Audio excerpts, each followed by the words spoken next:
What is up, guys? Dashing here for episode 683 of Community Universe Mode, and we are finally here live at DEFCON. A long time coming, very excited. Had to battle my schedule a bit, but alas, here we are. The Holy Land, an action-packed card, perhaps one of the most stacked cards we have had in recent memory, if not, period, here in CMV.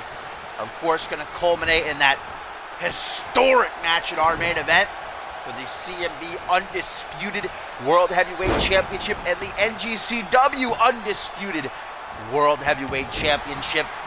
With things getting started as Bram Miller and Andrew Briggs go toe-to-toe. This is a matchup that Andrew Briggs has been waiting for. It was, of course, Bram Miller who put him on the shelf for nigh a month.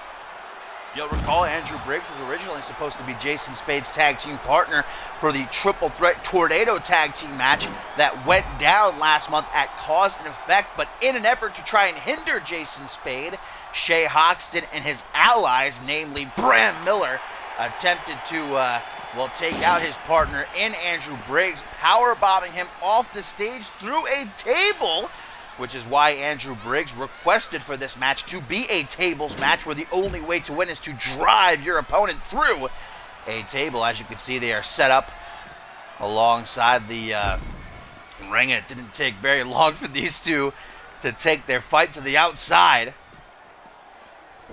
No feeling out process. I got chills, man. So hyped for what's in store.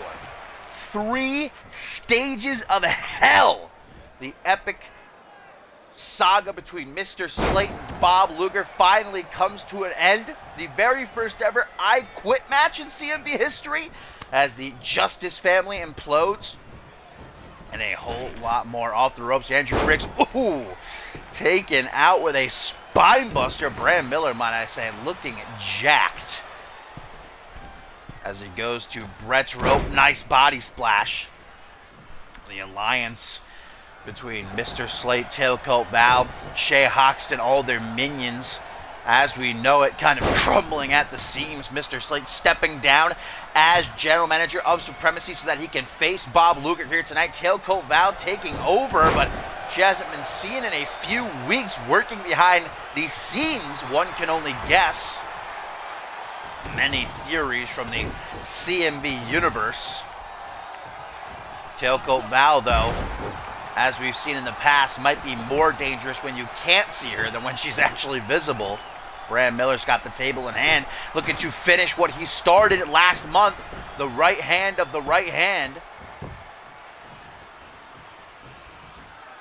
Andrew Briggs, as he does, busted his behind to get off the shelf, make it back into that wrestling ring. The former World Heavyweight Champion pining to put Bram Miller down, and he's got his chance here at the top of DEFCON. Grabbed by the back of the head, Bram Miller gonna lean Briggs up against the ropes as that table lies very ominously on the canvas. Oh, Briggs damn near decapitated. Miller sees an opening. He's going to take it. Big man sets up the pine, middle of the ring, right on top of Andrew Briggs, as a matter of fact. Beginning to stir. This is bad news for Andrew Briggs. Will this plan of his backfire? Able to keep Miller at bay. Nice swinging neck breaker, but Miller smart to exit the ring. However, you could be put through a table at ringside as well. Doesn't really matter so long as somebody is thrown through wood. Could even be the announce table. Just a table of any kind. Perhaps we'll get a Japanese table here tonight. Who knows? We've seen it happen. Bram Miller's got a hold of Andrew Briggs. Gonna toss him towards the ramp and not giving Briggs a moment to rest, staying on top of him. Gonna get a good look, attempts to throw a kick to the gut. Counter by Andrew Briggs, stomping his feet. He's feeling it right now. The energy coursing through his veins, and he looks for revenge. Andrew Briggs, not a man to be scorned. Caught that kitchen sink into all of it. Gonna suck the air right up out of him. Briggs gasping for air. Tossed back into the ring, though. Almost knocking down the table. Bram Miller slow to his feet. Andrew Briggs coming up from behind. Get a kick to the gut. Another Hangman's neck breaker, stalling just a bit. See Briggs clutching at his ribs. Perhaps still nursing an injury. Surely still nursing an injury from last month.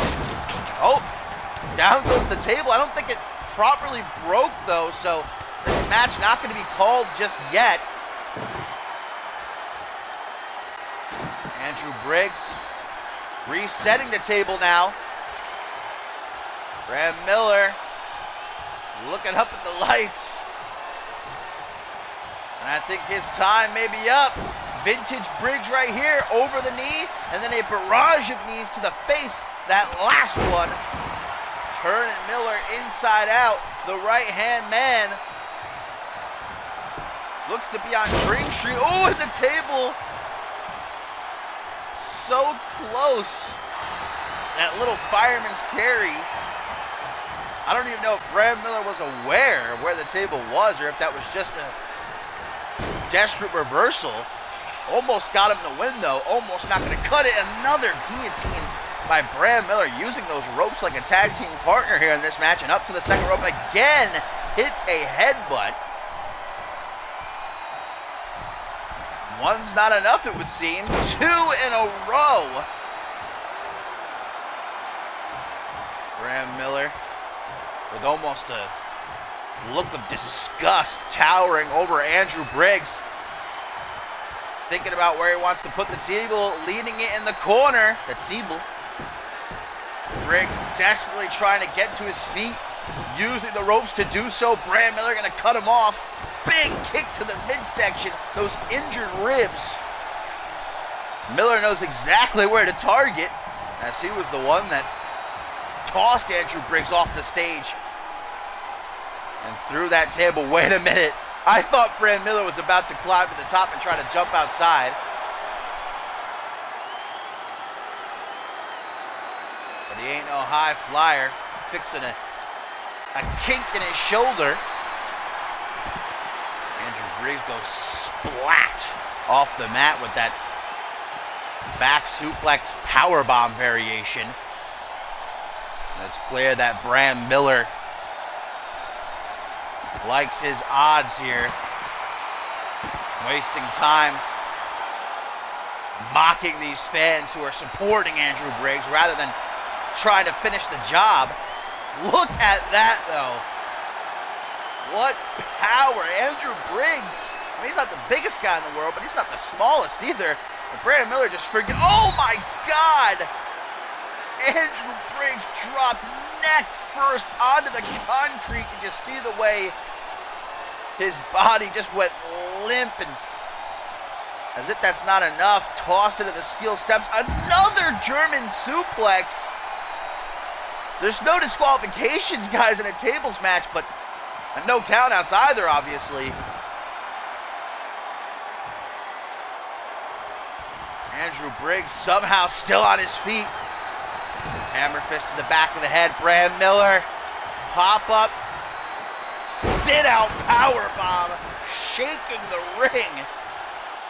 A thunderous impact. And Briggs at the mercy of Bram Miller. Now nice dodging uppercut. Gets off a drop kick. Somehow, some way, Andrew Briggs pushes through. As he's done so many times before in his career. Persevering. Sets up the table. He's looking to set it up. Right in front of Bram Miller. Standing across from each other. This ain't no luncheon, though. Gut first. Into the edge of the table. Just goes right past it, though. Remember, the object of this match, to throw your opponent through the table. Nice counter by Briggs, but nice counter by Bram Miller. Drop toe hold, and Andrew Briggs just left out to dry. Not too sure what Brad Miller is thinking here. Again, wasting a lot of time. This could be a key moment for Brad Miller if he is to capitalize. I don't know what the deal is, though. Looks like he's thinking. I see the cogs turning, but Andrew Briggs says, too little, too late. The ribs of Miller now being targeted as he feels the sting of the pine. Very methodical pace by Andrew Briggs at this point. And hang on, Andrew Briggs.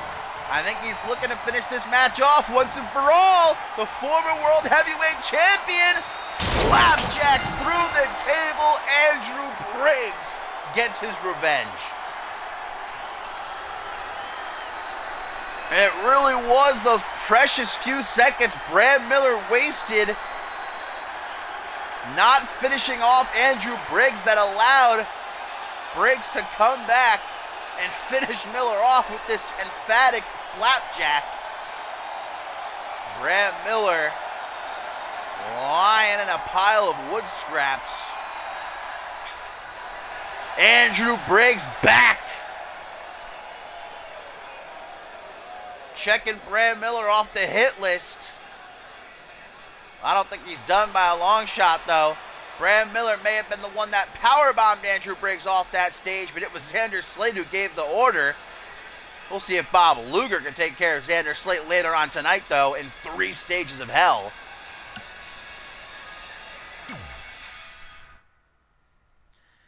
And coming up next, guys, we knew that Quantum's tag team partner here tonight to defend the Unified World Tag Team titles would be a former member of X-Gen. A lot of people speculated it would be the return of his brother Paul Devine, but it is not. Instead, the five-time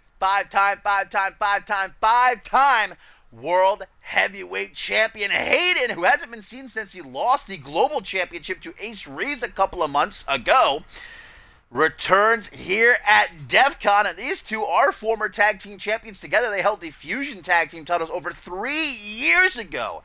And so Quantum calling on his ex-Gen brother Hayden, and this powerhouse combination defending against the Kingdom's Max Ryder and Joe Dirt. This, of course, a last chance for Max Ryder, as said by George King, to prove his loyalty to the Kingdom. George King got them this tag team title opportunity, and King saying if Max Ryder does not impress him and prove his loyalty here tonight, then he no longer has a place in the Kingdom. Of course, George King has his own issues to worry about later on tonight, defending the European Championship against Killian Red in a chairs match. But the Kingdom is definitely on shaky terms right now, so we'll see whether or not Max Ryder can come through for the boys, or if the reunion of Quantum and Hayden will shut them down.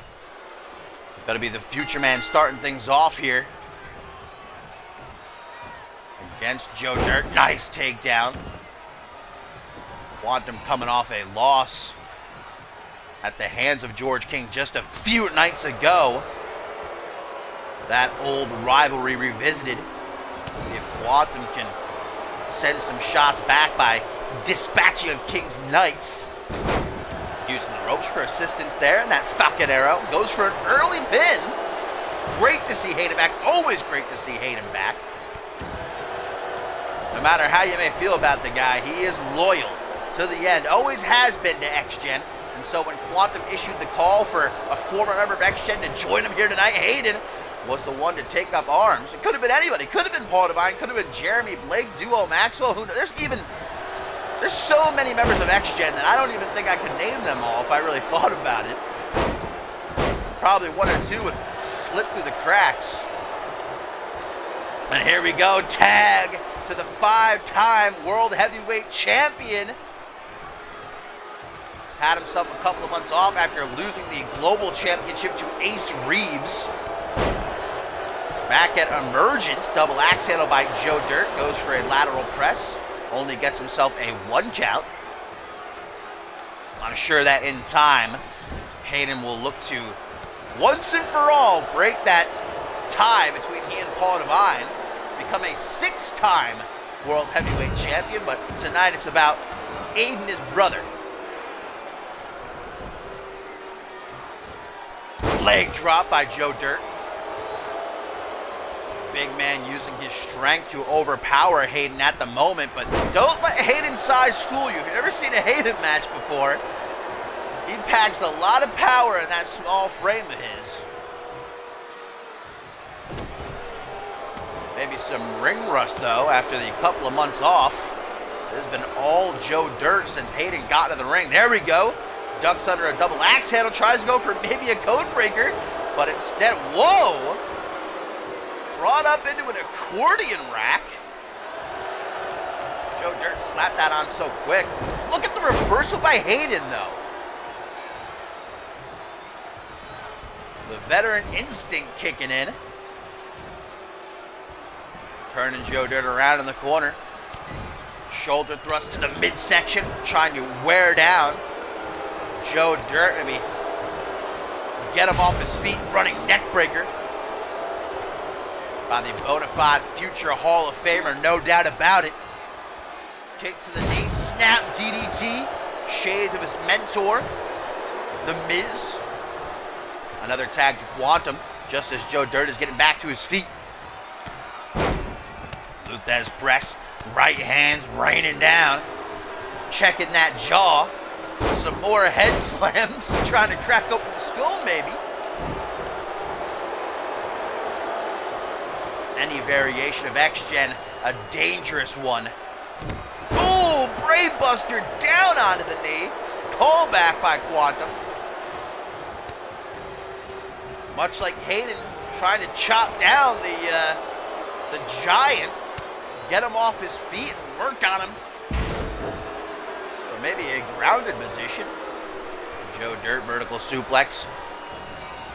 Interesting that he hasn't gone for a tag yet to Max Ryder, maybe under the orders of George King. Counters the Irish Whip. We've already seen multiple tags between Quantum and Hayden. Kicks out the back of the knee. Up to the second rope. A guillotine. Reverse DDT and the impact there. Very crunchy, and there's a desperate tag. Joe Dirt has no choice but to bring Max Ryder into the mix. Goes for a big boot kick right up out of the knee and a bicycle lariat. No chance for a breather. Quantum. Future shock DDT. Scrambling the brains of Max Ryder. And a Hadouken. The double palm strike right to the heart. Max Ryder would have really dropped the ball. He got pinned right there, but I don't know how much longer he's going to last if he doesn't change the tune. The way it's been going, X-Gen dominating at the moment. Falling fish drop, Max Ryder, the former European champion. That's where it all started. Max Ryder, of course, in an upset, dethroning. Oh, 24th punch out of nowhere. And just like that, 1, 2. Oh, man. Max Ryder's position within the kingdom almost went straight down the drain. The real question is, does Max Ryder even want to be a part of the kingdom anymore? Because he's shown some real rebellious attitude as of late. A few weeks ago, attacking George King after one of his matches, and well, he's made it very clear that he is not happy about King stripping him of the European Championship and taking it for himself. At cause and effect last month, refusing to lay down. Double axe handle, tag, back in comes Joe Dirt. I'm wondering if Hayden will be the permanent new tag team partner of Quantum. Bob Luger and Quantum winning the titles last month at cause and effect, but Luger, as per the deal he and Slate struck, had to vacate his half of the gold. That's why Quantum needed a partner here tonight. Ooh, nice dropkick by Dirt.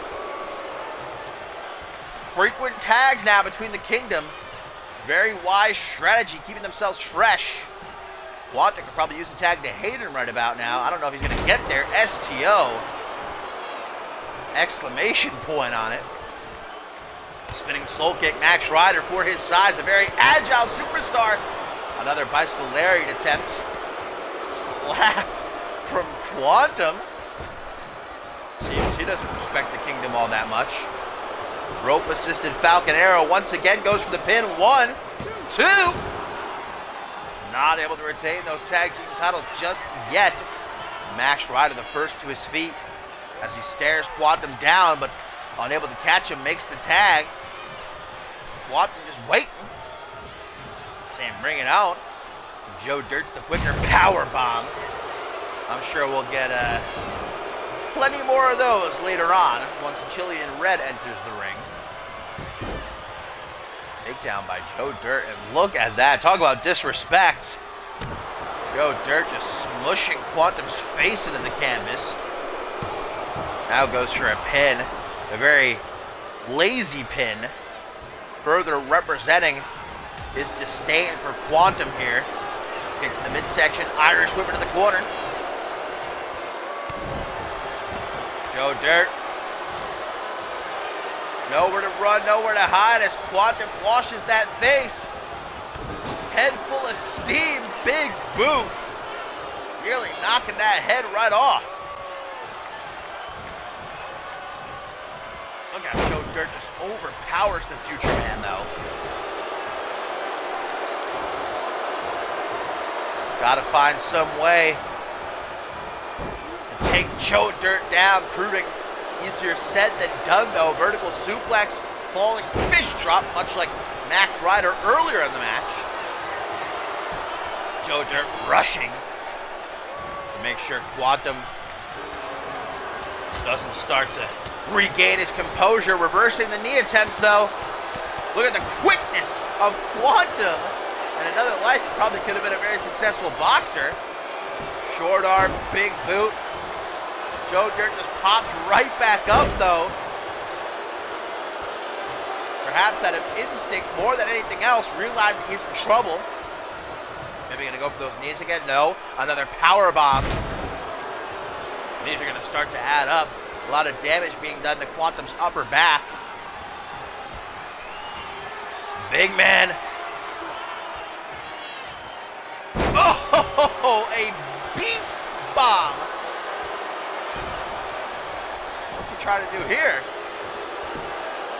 I thought he might look to use the ropes for leverage. At least that's what it seemed like he was doing. It just goes for a regular pin, broken up by Hayden. Keeping the tag team champions alive for the moment. Quantum really needs a tag, though. Oh, or maybe not. Bicycle lariat, ducked.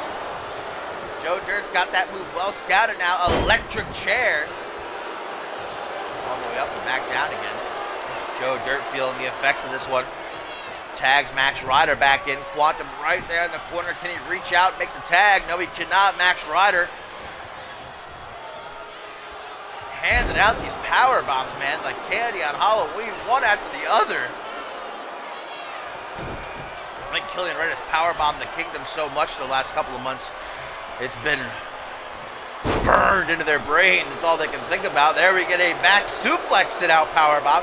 Shoots the half. Max Rider looking to bring home the tag team titles for the Kingdom. The Kingdom can leave DEFCON here tonight with a whole lot of gold around their waists.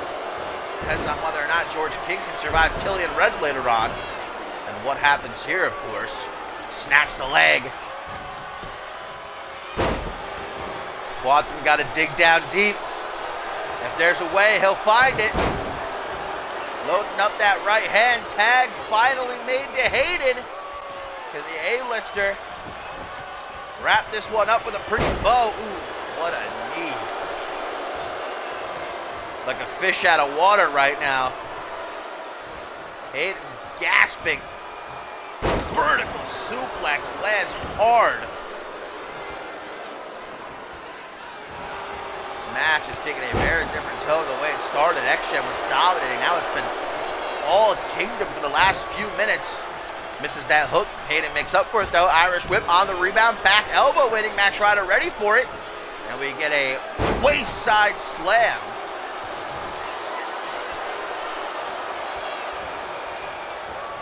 Followed by another vertical suplex.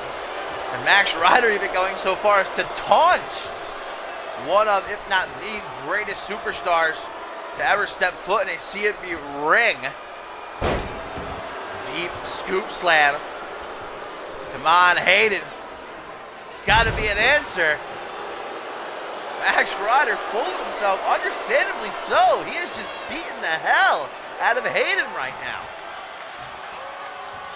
And I don't know if you want to start acting a fool with Hayden, man. You give him an inch and he will most certainly take it a mile, like we see right here. Luthez right hands. Hayden's pissed now.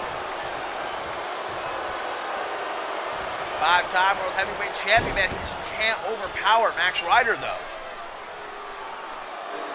Max has got a lid on Kitely.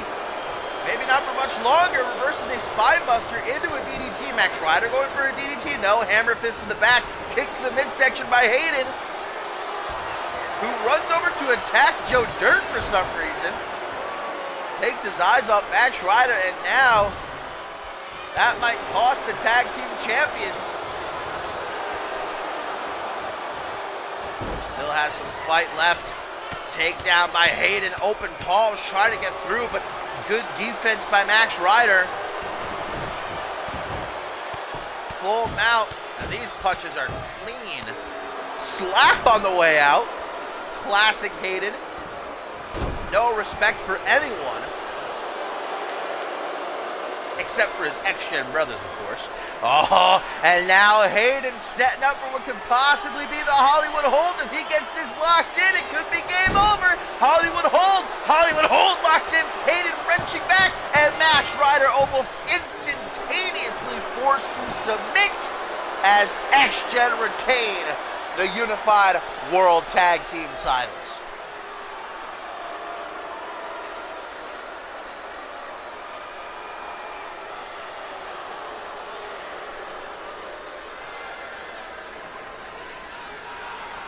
Quantum and the returning Hayden reunite here tonight at DEFCON. Quite a battle. Was not easy. Kingdom put up the fight, but what now is the question. Max Ryder, it was put up or shut up for him. Couldn't get the job done. Is his place in the Kingdom now forfeit? George King's got Killian Red to worry about right now. I doubt we'll get an answer immediately, but it's up in the air. Oh, Bob Luger's music playing. That's not till later tonight, sound guy. But nonetheless, X-Gen still the Unified World Tag Team Champions, and I guess Hayden will be hanging on permanently to the other half of the titles.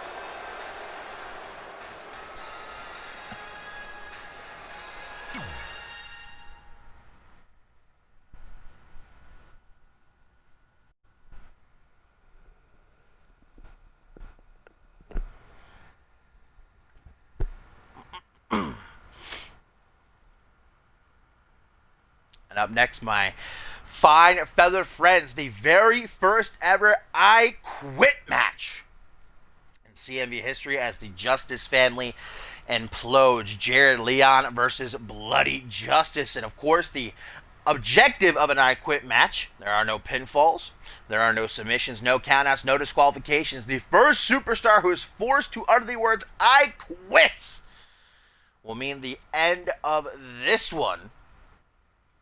All started last month when Xander Slate, disappointed in Jared Leon and Bloody Justice failing to retain the tag team titles, being defeated by Quantum and Bob Luger at Cause and Effect, said that only one of them could remain loyal to him, the other would be dispatched. And Bloody Justice, as both men were given bats, put his down and said, "There's no way I'm going to attack my brother-in-law. You're insane." But little did he expect Jared Leon to take up the bat and whack him over the head with it. Leon choosing to go corporate rather than remain loyal to his family. And so now Bloody Justice is out for, well, blood, issuing the challenge for this I Quit match, and Leon happy to accept. Now, I've said it before, I'll say it again. Leon was already a monster before he joined forces, I should say, with Mr. Slate and Tailcoat Val. Tailcoat Val did something to this guy, man. He is on a whole nother level. Brutality, the likes of which I have rarely seen in my days of calling CMV action. And I get Bloody Justice is emotional right now, but I don't know if this was the right call to put himself in this situation. Classic Bloody Justice going indie. Not a minute into this match, we get a tombstone pile driver. Now he's waiting patiently for Leon to pick himself up. There was no collar and elbow tie-up. These two know each other very well. Both of them multi-time tag team champions, including most recently together. Xander Slate, as he does though, got between them. Bloody Justice. Wasting no time. Where's he going? No disqualifications, remember. These two can do whatever they want to each other to force the other to say, I quit. Wait a minute! Jared Leon! Was that attempted murder? Is Bloody Justice dead? He just snapped BJ's neck. Leon pulling out a table. I'm sure there's a few under there from earlier tonight in the tables match between Bram Miller and Andrew Briggs. What the hell, though? How is Bloody Justice not paralyzed? That just shows the resiliency of Bloody Justice, though, who now has the table in hand himself. Referee Johnson keeping a watchful eye, but also his distance. And I don't blame him. I would not want to get between these two. His only job is to hear the I quit and call for the bell. That's it. Bloody Justice slowly but surely losing his mind. This table being fought for. Jared Leon just using it to freaking jab down into the midsection of Bloody Justice, the corners of that pine, digging into the guts of Bloody Justice. No sort of pretty picture. Leon now with ease tossing Bloody Justice overhead. Ain't no thing but a chicken wang. Now he's got to hold it. Oh, Bloody's head using his own like a battering ram. Sleeper hold locked in here. Jared Leon squeezing the life out of Bloody Justice. Will he be forced to say I quit, or can he find a way out? Rolls onto his back, now to his knees, and managing to throw Leon overhead as he escapes to the outside to catch his breath. Digging under the ring for more toys. He's got a bat, that same bat that Leon used at the top of the month to betray his brother-in-law, and now continuing to slam it down onto the knees and again to the skull. A wicked thwack echoing throughout the arena here, and that is justice. But BJ's not done. Picking up the bat once again after tossing Leon into the ring. Leon given too much time. He's back to his feet, throwing out some ham bones. There's the choke. And another headbutt, forcing Justice down. Kick to the midsection, pump handle into a neck breaker. Leon's targeting that head. You can see he's conflicted. That little smidge of humanity, of perhaps love that he has for his brother-in-law, trying to force its way out there, but couldn't break through the monstrosity that is Jared Leon. Continuing his assault, big boot on the rebound, and now picking Justice up by the throat.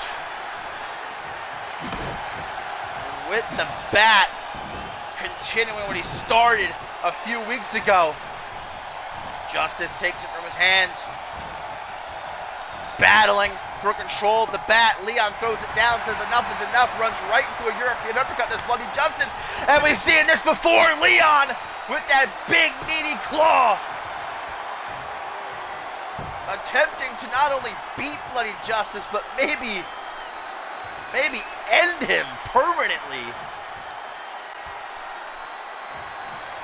Some more conflict inside the head of Jared Leon, but he knows what he has to do. He's loyal to Xander Slate. And Justice says, I quit. Jared Leon left standing. Before he passes out, the referee heard Bloody Justice gasp the words, "I quit." He had no choice. Otherwise, Leon may have killed him. And he knew it. Look at this. Flop it in the air.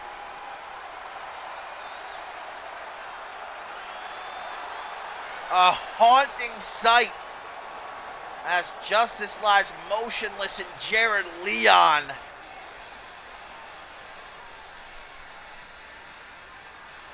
Without remorse, forcing his brother-in-law to say, "I quit."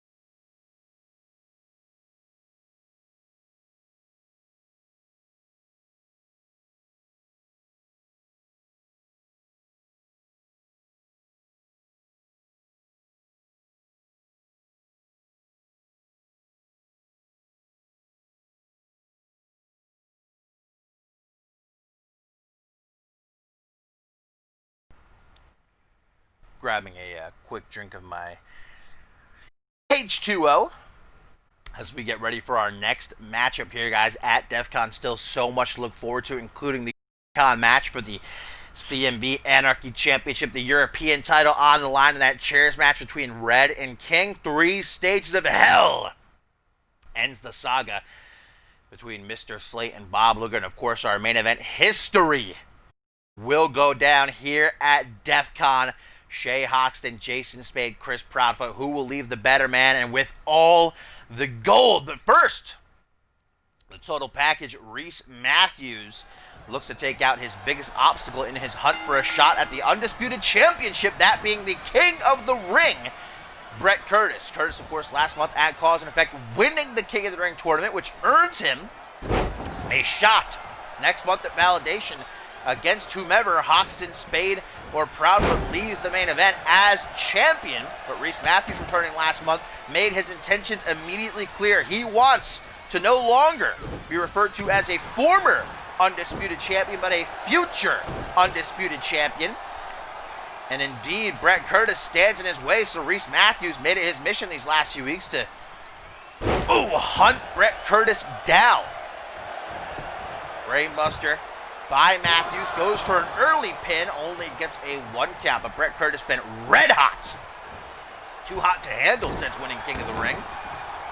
Knocking off Misawa Kage in their rematch, defeating Chris Proudfoot clean in a non-title bout, and just a few nights ago pinned Reese Matthews in their tag team encounter. So definitely has a lot of momentum on his side here. Forearm smash is going to back Reese Matthews against the ropes. Indeed, 4 weeks from tonight, Validation, the Battle of the Brands returns, and Brett Curtis on that night will receive his shot at the Undisputed World Heavyweight Championship. Question is, who will be wearing said championship? Will it be Shay Hoxton? Will it be Jason Spade? Or will it still be Chris Proudfoot? Standing dropkick by the total package.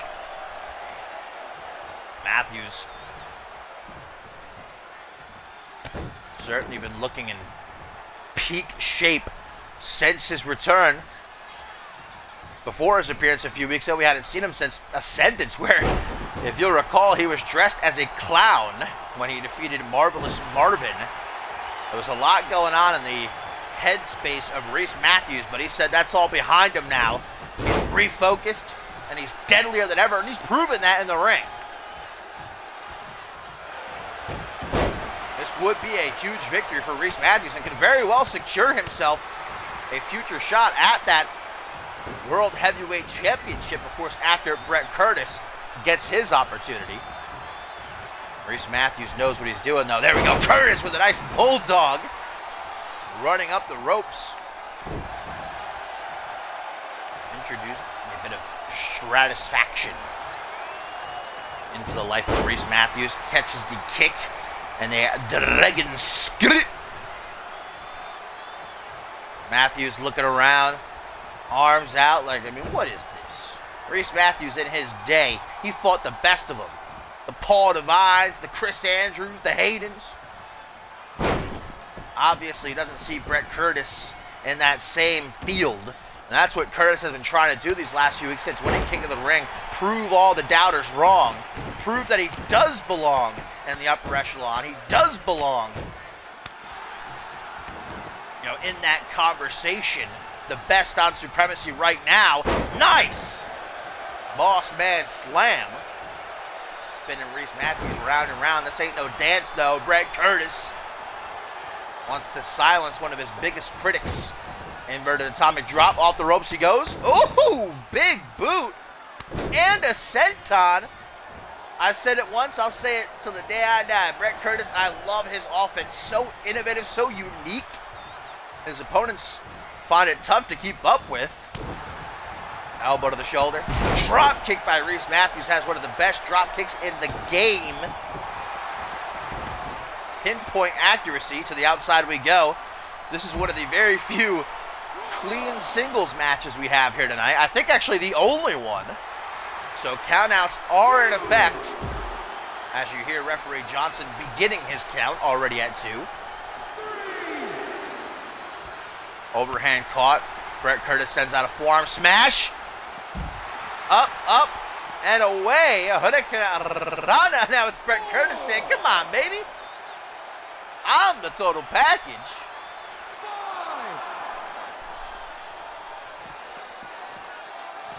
6. Sent across the ring. 6 count now. Neither man seeming very concerned, though. Staying focused on each other. Curtis running right into a knee. And I think it's just like a game of one-upsmanship between these two right now. Reese looking around for some adulation from these fans. I don't think he's going to get it, though. They are firmly in the corner of Brett Curtis here. Swinging neckbreaker by the total package. 10 count. Have until 20 to get back into the ring. Oh, and Curtis feeling the steel post there right across the side of his head. And now chest first into the apron. The hardest part of the ring.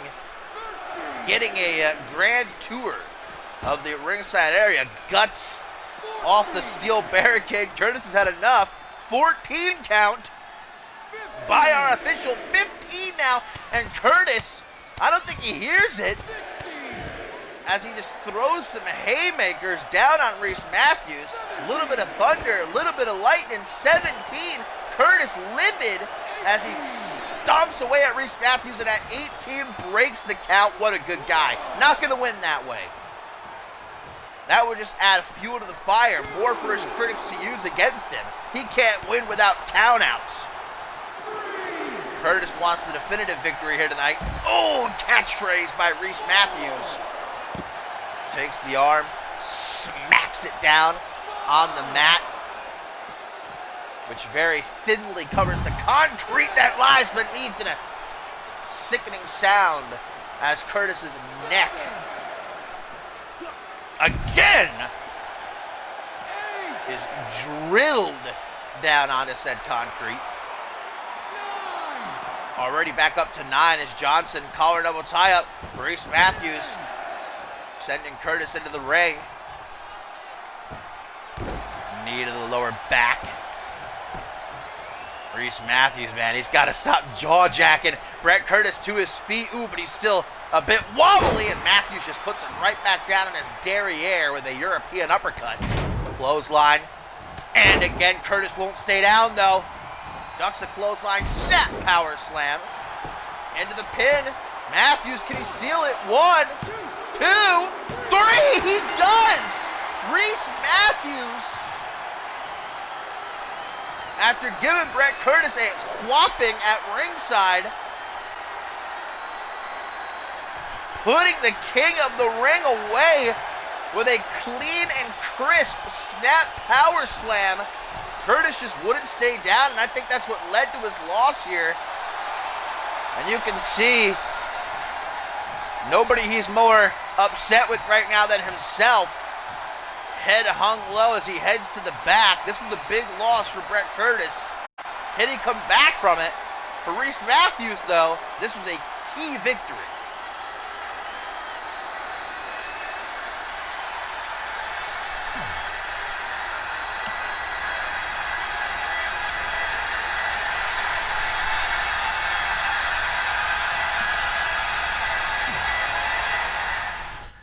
I have a sneaking suspicion that the game may crash as the DEFCON match is up next. And the game has a tough time handling any matches that have more than like 4 people in it. So, let's cross our fingers. And pray that the wrestling gods allow us to continue uninterrupted. So I'm most definitely looking forward to this one.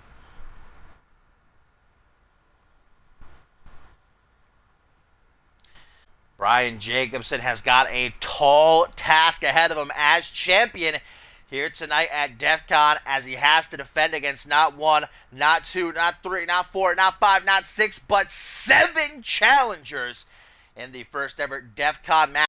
All 8 superstars will be active in the ring at the same time. No countouts, no disqualifications, 20 minutes on the clock, and whichever superstar has the most falls by the end of that time limit will leave as the Anarchy champion. This is truly going to be a free-for-all in every sense of the world. Probably going to be pretty hard for me to keep up with. Organized chaos, if you will. But Jacobson, who has less than a 25% chance of retaining, with his back against the wall, we'll see if he can get the job done somehow, some way. A very diverse group he is up against, though. Adam Valentine, Subject Zero, Joey Diaz, Masawa Kage, Gary Reed, Austin Collins, and Jay Young. Any man's game. This is a tough one to call. I said a couple of nights ago on Supremacy that Jay Young probably has my pick, even though I'm supposed to be unbiased.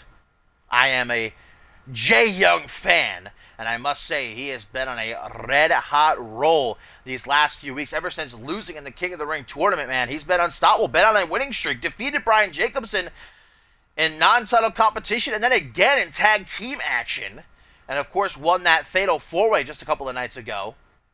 He's got to be an odds-on favorite, and of course it did crash. Knew it, though. Knew it was going to happen. I hate this game. I hate this game so much. And it's going to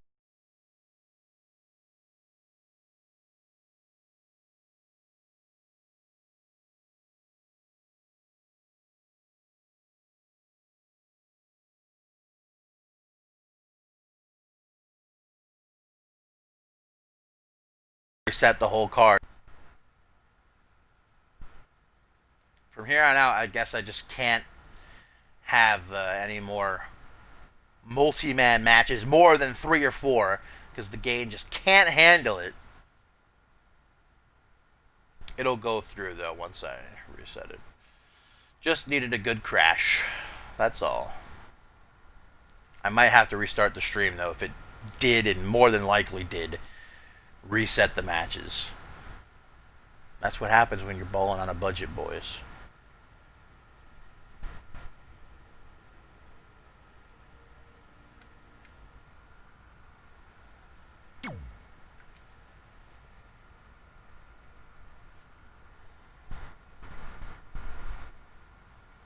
The wrestling gods were nice to us, though, on Supremacy when it crashed.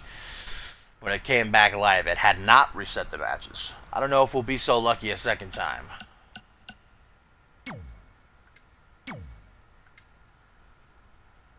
Maybe it just reset that match, but my luck. Oh, wait a minute. I think it's starting up mid-show. We might get lucky here. That could also be a bad thing, though, because if it starts up mid-show and it's reset the matches, I can't reset it. You fucking piece of garbage, dude. Deep breaths, deep breaths, deep breaths. Did it reset the other matches?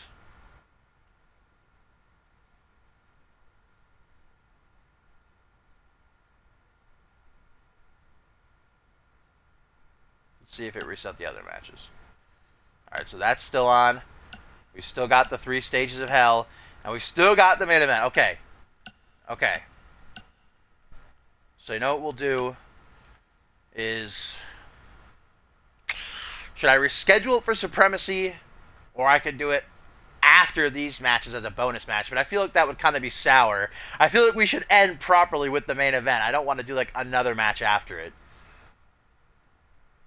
I could exit right now and do it in exhibition, but I'm worried exiting will reset these matches because it has done that before.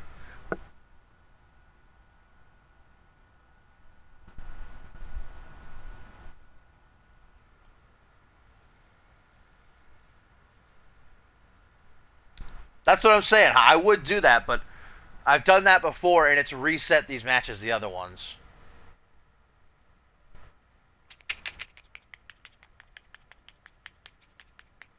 Should we risk it? Well, I can sim this one. This one doesn't fucking matter anyway. We'll give these guys the win since they actually won earlier. Not a tag team match, by the way. A handicap match, but whatever. Alright, we'll risk it. We'll risk it. Are you sure you want to exit Universe? Yeah. We'll risk it. Alright, so give me a minute. I'll set this match, and then we'll carry on. Apologies. It's what you got to do when you're dealing with 2K20.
Entrances weren't on, were they? I really hope not. I have them automatically set to be off, so they shouldn't be. But if they are, rip in pieces again. But anyhow, hopefully not. And we can get back into things. A momentary consideration for our sponsors, whoever they may be. But coming up next, the DEFCON match, baby! Gonna be madness. But which of these 8 will manage to survive that madness and leave as Anarchy champion? We're gonna find out in just a few moments.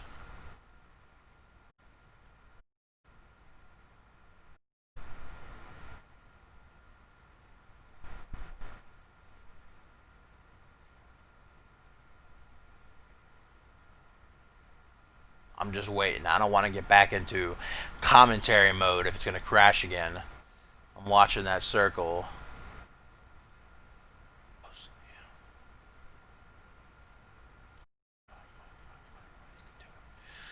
can do it. I believe in you. Believe in you. You got it in you, 2K. This match can get done. You have the computing power.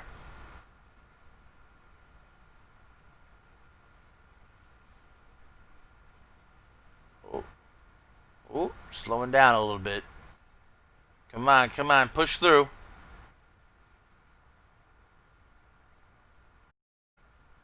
We're here for you, 2K. We're sending energy. Hey!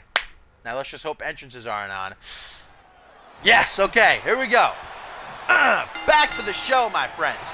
20 minutes on the clock, and already immediately it is just a mass of bodies going every which way. Again, the superstar with the most falls scored either by pinfall or submission at the end of the time limit will be declared the Anarchy champion. Until then, these 8 superstars going to duke it out. No countouts, no disqualifications. Austin Collins and Subject Zero taking place here in the lower right hand area of the ringside. Brian Jacobson, the champion, of course, who's got his deck stacked against him. We've seen champions, though, in similar situations to Brian Jacobson, find a way. So the POV of CMV, don't be so ready to count him out just yet. Jay Young goes for a fall here on Joey Diaz, who, of course, could bring some gold to the ranks. He, Braxton Sutter, and Chris Proudfoot shared God's Chosen. All eyes going to be on the main event, though. God's Chosen himself, Chris Proudfoot, putting his CMV Undisputable Heavyweight Championship on the line. So I can't imagine he's backstage watching this one, giving Diaz his support, praying for him, probably praying for himself. And on this occasion, I can't say that I blame him. Oh, we got a pin here by Austin Collins on, I think, Gary Reed, but referee Johnson, I don't know if he sees it. Well over a 3 count. So Austin Collins should have a point right now, but understandably, Johnson didn't see the pin going down there behind the apron there. You want to talk about Brian Jacobson having a tall order. How do you keep up with this as the referee? Gary Reed is still down, too. I think Jay Young is fixing to try for a pin. No, maybe not.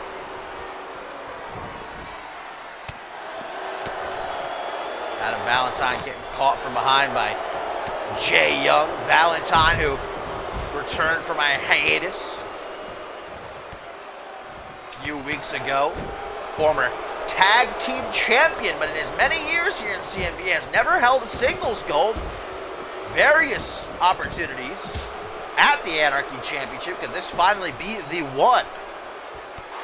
Like I said before, anyone's ball game. I don't give any one of these superstars an edge.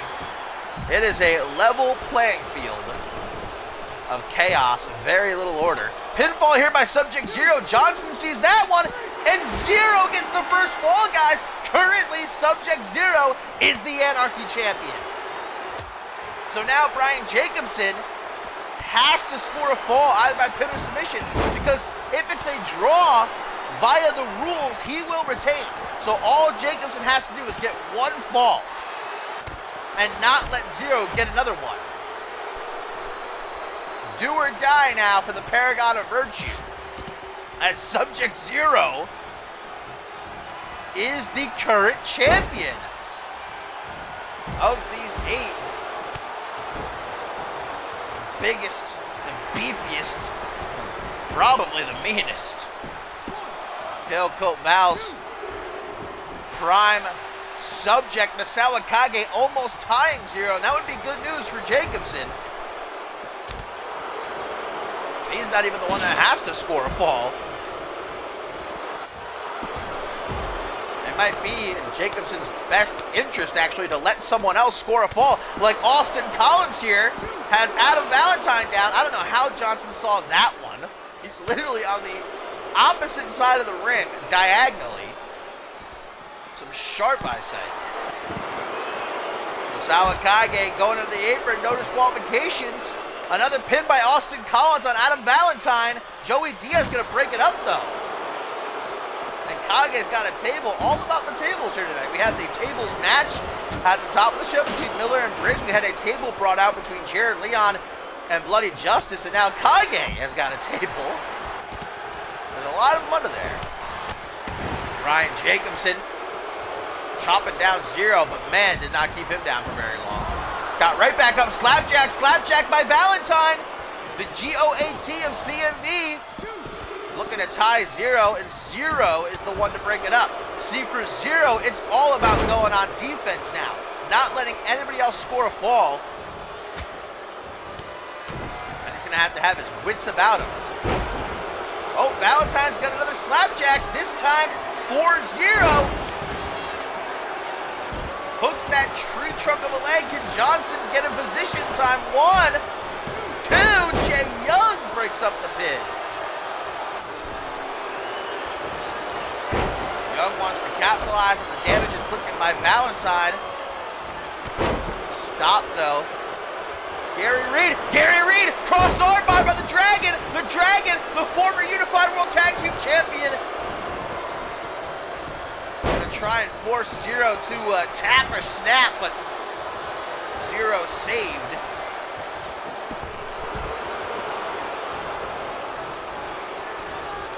His falls count anywhere. Zero, I think, maybe going to try to take a further lead. Bicycle big boot. Gary Reed wanted none of that. Here comes Joey Diaz. As Austin Collins in the ring has got Jay Young pinned down by the neck. Misawa Kage and Brian Jacobson exchanging fisticuffs. Diaz goes low. Waist locked into a German suplex. Virtue signal by the champion. Can he even things up? Oh, but Austin Collins there to break up the pin. Jacobson, he's still got a lot of time. Still 14 minutes and 30 seconds on the clock. So Jacobson doesn't need to rush just yet. He's still got plenty of time to work. Unless, of course, Zero scores another point here. Goes up 2, but Kage gets in his way. Gary Reed sleeping on his feet here at the bottom of the ramp. Big knee by Diaz to Valentine. I don't think any 8 of these superstars are going to leave the ring in good shape once this one's said and done. But one of them will leave as Anarchy champion, and that's what's important.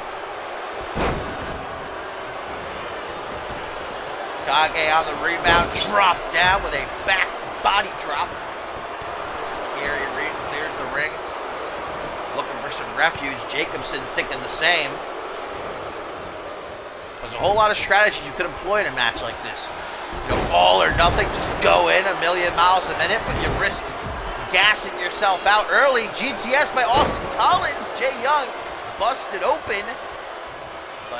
No 3 count for Collins, who is the dark horse of this mix. Only debuting a little over a month ago, but unbeaten so far.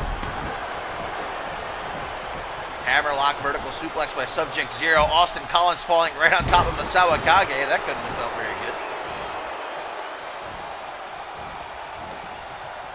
Valentine unceremoniously tossed out of the ring. Jacobson dropping Jay Young face first into the mat. Subject Zero wants a piece of him. Jacobson's not allowing it though. So Zero says, I'll take it out of you then. The brick wall, who is the current champion. Oh!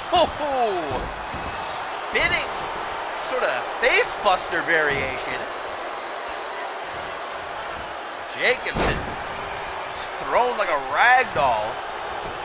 Subject Zero having his way. Goes for a pin. Going to take that further lead, but having a lot of trouble doing so.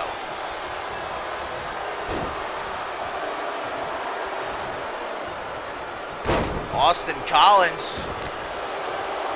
Masao Kage over his shoulder. What a reversal. That deserves a little bit of a golf clap. Power slam, man. Oh, Gary Reed, I didn't even see had the armbar. Did he get it? No. Referee Johnson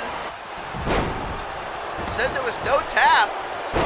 Austin Collins separating the two just in time, and now he's got a GTS for Gary Reed, it looks like. That's what I'm talking about, man. A match like this, I didn't even see the cross arm bar. I'm focusing on this guy over here, that guy over there. Austin Collins might have it though. 1, 2, ooh. 2.999, baby. And even if Austin Collins did get the pin there, he would have to get another one because he would only be tied with Subject Zero, which would virtually make Jacobson the current champion again, because if this ends in a draw, he will leave as champion still. Masao Kage, Gary Reed, who have had their battles in the past, that slew of 5-star encounters they had last month. I heard the crowd counting. I was like, is someone going for a pin? But no, it was just the kicks by Jay Young. Pump handle, Samoan drop. Ryan Jacobson, don't know why he would break that up.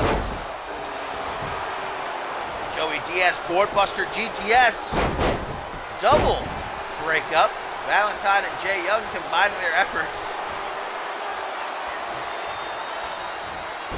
Jacobson being kicked to Subject Zero. Gary Reed and Masao Kage trying to catch their breath, not having much luck doing so. Hard to know if they even are aware of where they are right now. Subject Zero, another tornado face buster.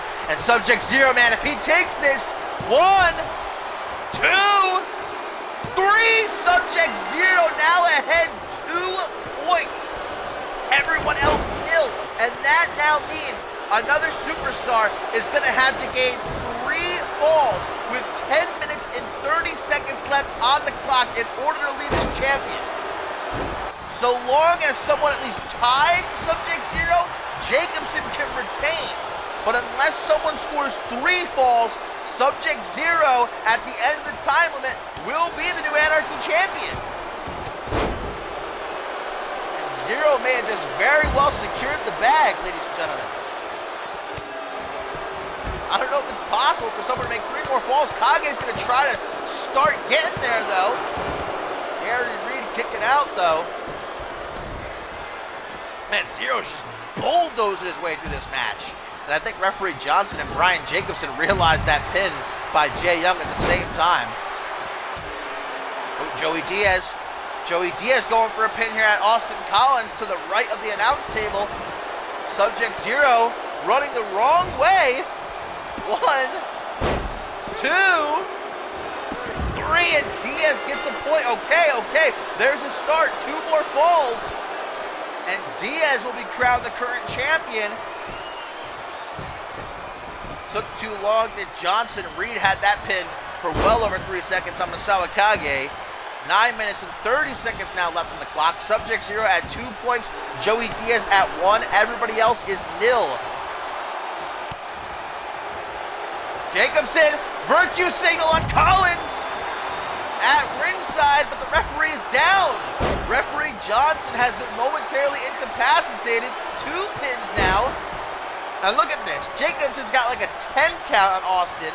He's got to let it go, though, realizing it ain't happening as much as he would like it to.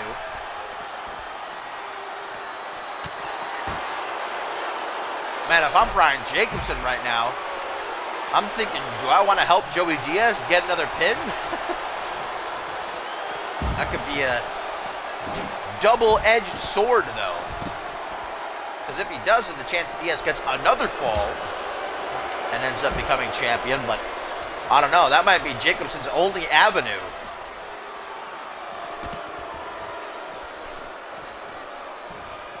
Sawakage back into the ring, right into the clutches of Jay Young, who eats a forearm smash. Man, tasty. Don't know about nutritious. And up on that top rope, Kage is in no good position. Ooh, but he frees himself. Austin Collins not having a good time in this match right now.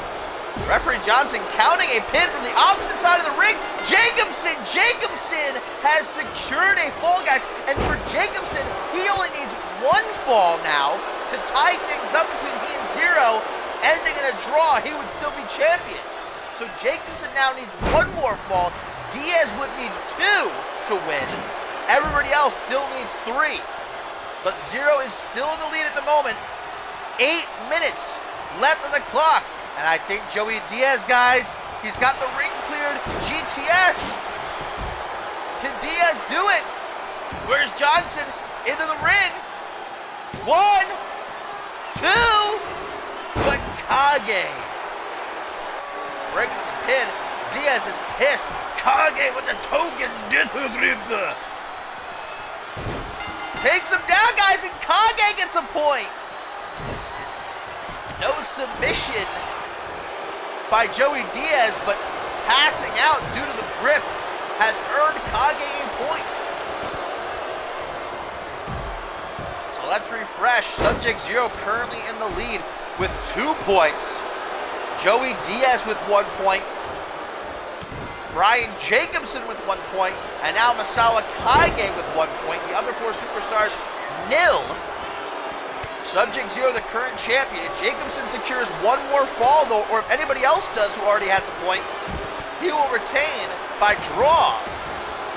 But if either Diaz, Jacobson, or Kage get 2 more falls, they will win the title. Jay Young wants to get himself a fall. He's got a nice Kimura locked in on Joey Diaz here, but Diaz doing his darndest not to tap, and now finds an escape route. Look at the bodies in that corner, man. It's like a massacre. Jay Young, pump handle Samoan drop. The Kimura didn't work, but I think that might. 1, 2, 3. Jay Young is up 1 now. That means the only superstars who haven't scored a point yet are Austin Collins, Adam Valentine, and Gary Reed. Everybody else has at least 1. Sub-Zero at 2. Sub-Zero and Brian Jacobson thrown into the steel steps at the same time there. That was cool.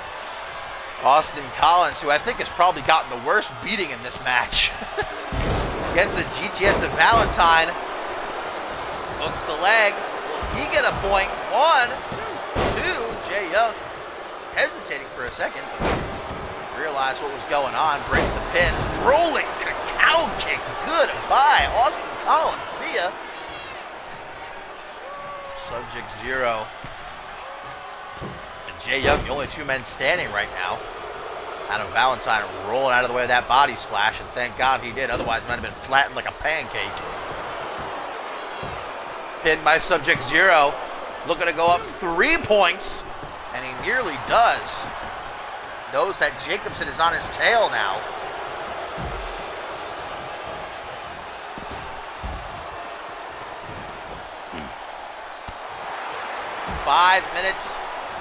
And 30 seconds left on the clock. Masao Kage, who's he laughing at? Is he laughing at me? Looked like he was kind of pointing over at the announce table. I don't know what I did. Kage, I'm a fan, man. You might not be my pick, but come on. Why you gotta do a brother like that? Oh, Subject Zero thrown into referee Johnson. Luckily, it looks like Johnson's gonna get up a bit quicker this time. Oh. Went into the stands there. Even the hard camera's having a tough time keeping up with this mess.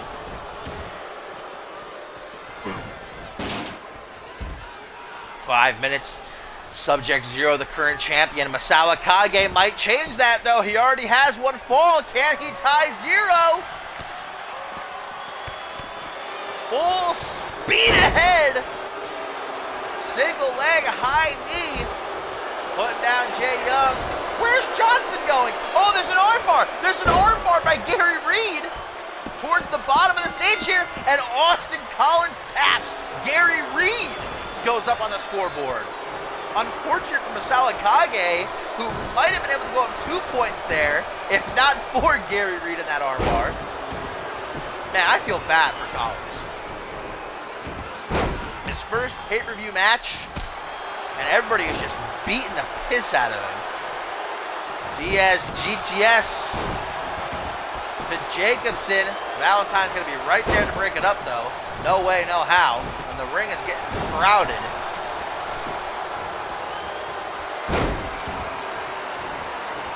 Everyone, except for Adam Valentine and Austin Collins, up a point on the scoreboard.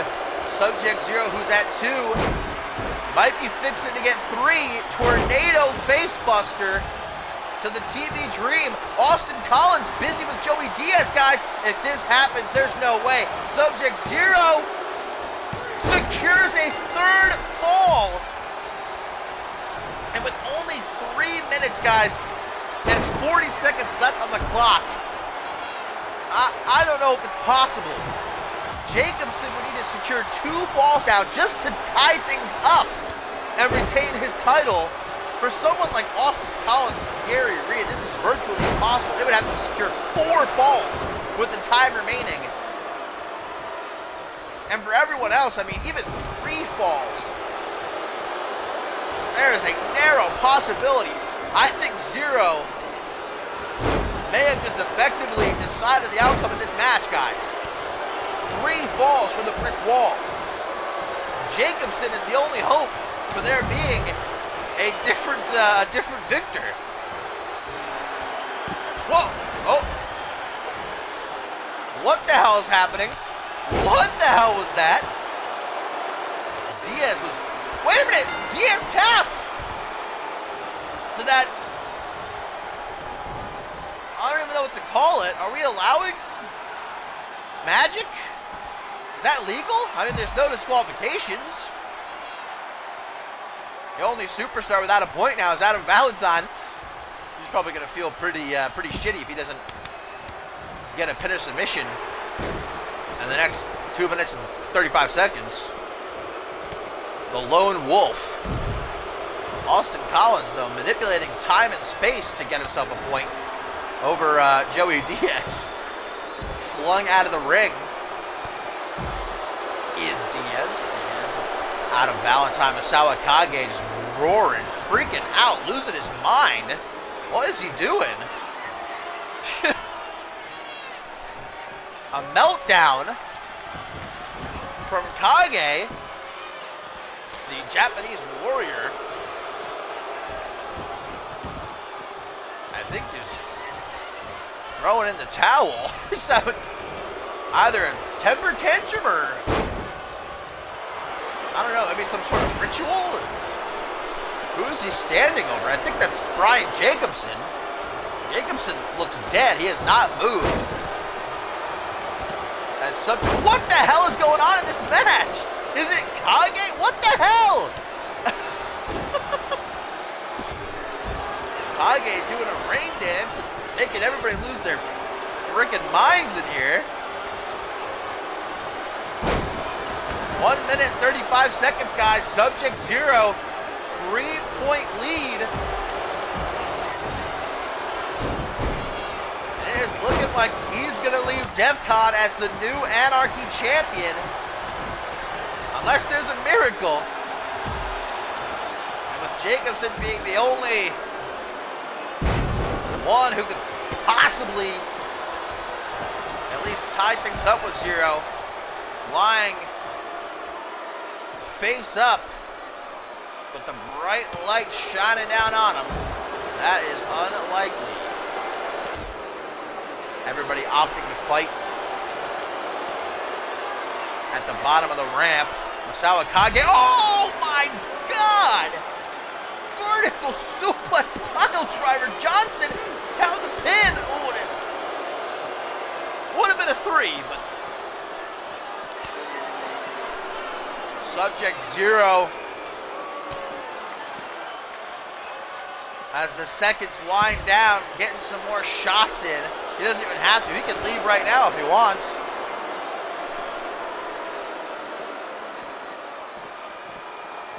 "30 seconds, and the remaining superstars who are still standing just throwing lefts and rights in a desperate bid for an impossible task." I like how Zero just entered the ring, nobody in it, looked around like, yep, this is it. I got the bag.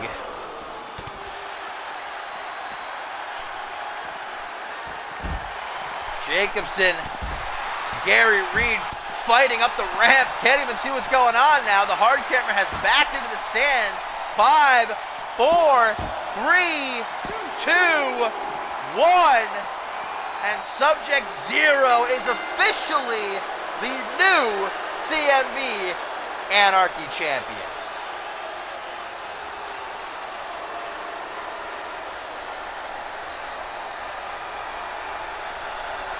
Exactly what it was predicted to be, a flustercluck.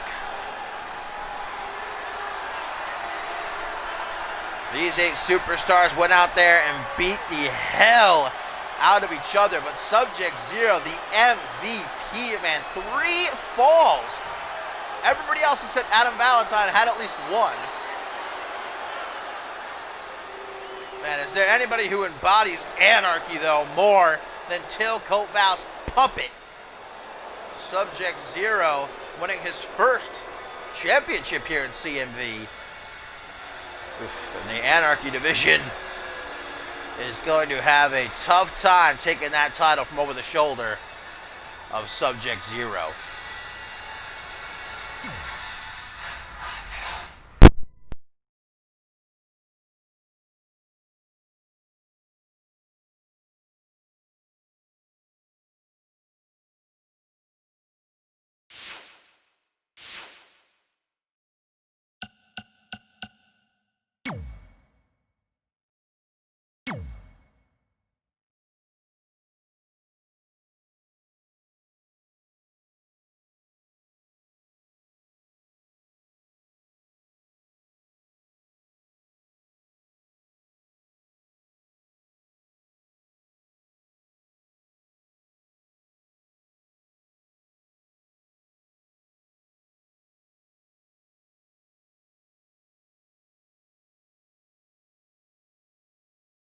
It met us halfway. It had to crash. It had to do its mandatory 1 crash. But at least it didn't screw us over too bad. And don't go anywhere, you beauties, because believe it or not, we have still got a ton to it, including up next the European Championship on the line as Killian Red looks to become a 2-time champion, battling George King and this tiebreaker. A win apiece over each other. Killian Red and George King been at each other's throats for the last couple of months. It ends here at DEFCON, just as a lot of things will end. The saga of Mr. Slate and Bob Luger, and of course our main event, years in the making, Hoxton, Spade, Proudfoot, all or nothing. But Killian Red is in a foul state of mind right now, more so than usual. I passed him earlier tonight, and I was eating my bowl of cereal, and I said, "Hey, Kill, what's up, man? Good luck in your match tonight." He took my bowl of cereal, but instead of spitting in it, he smashed it at the wall, whipped it right into the brick wall. You know, at least when someone spits in my oatmeal, I can still eat it, but Killian Red just ruined my breakfast, and understandably so, because well, it was a couple of nights ago that George King cost him a match against Dada.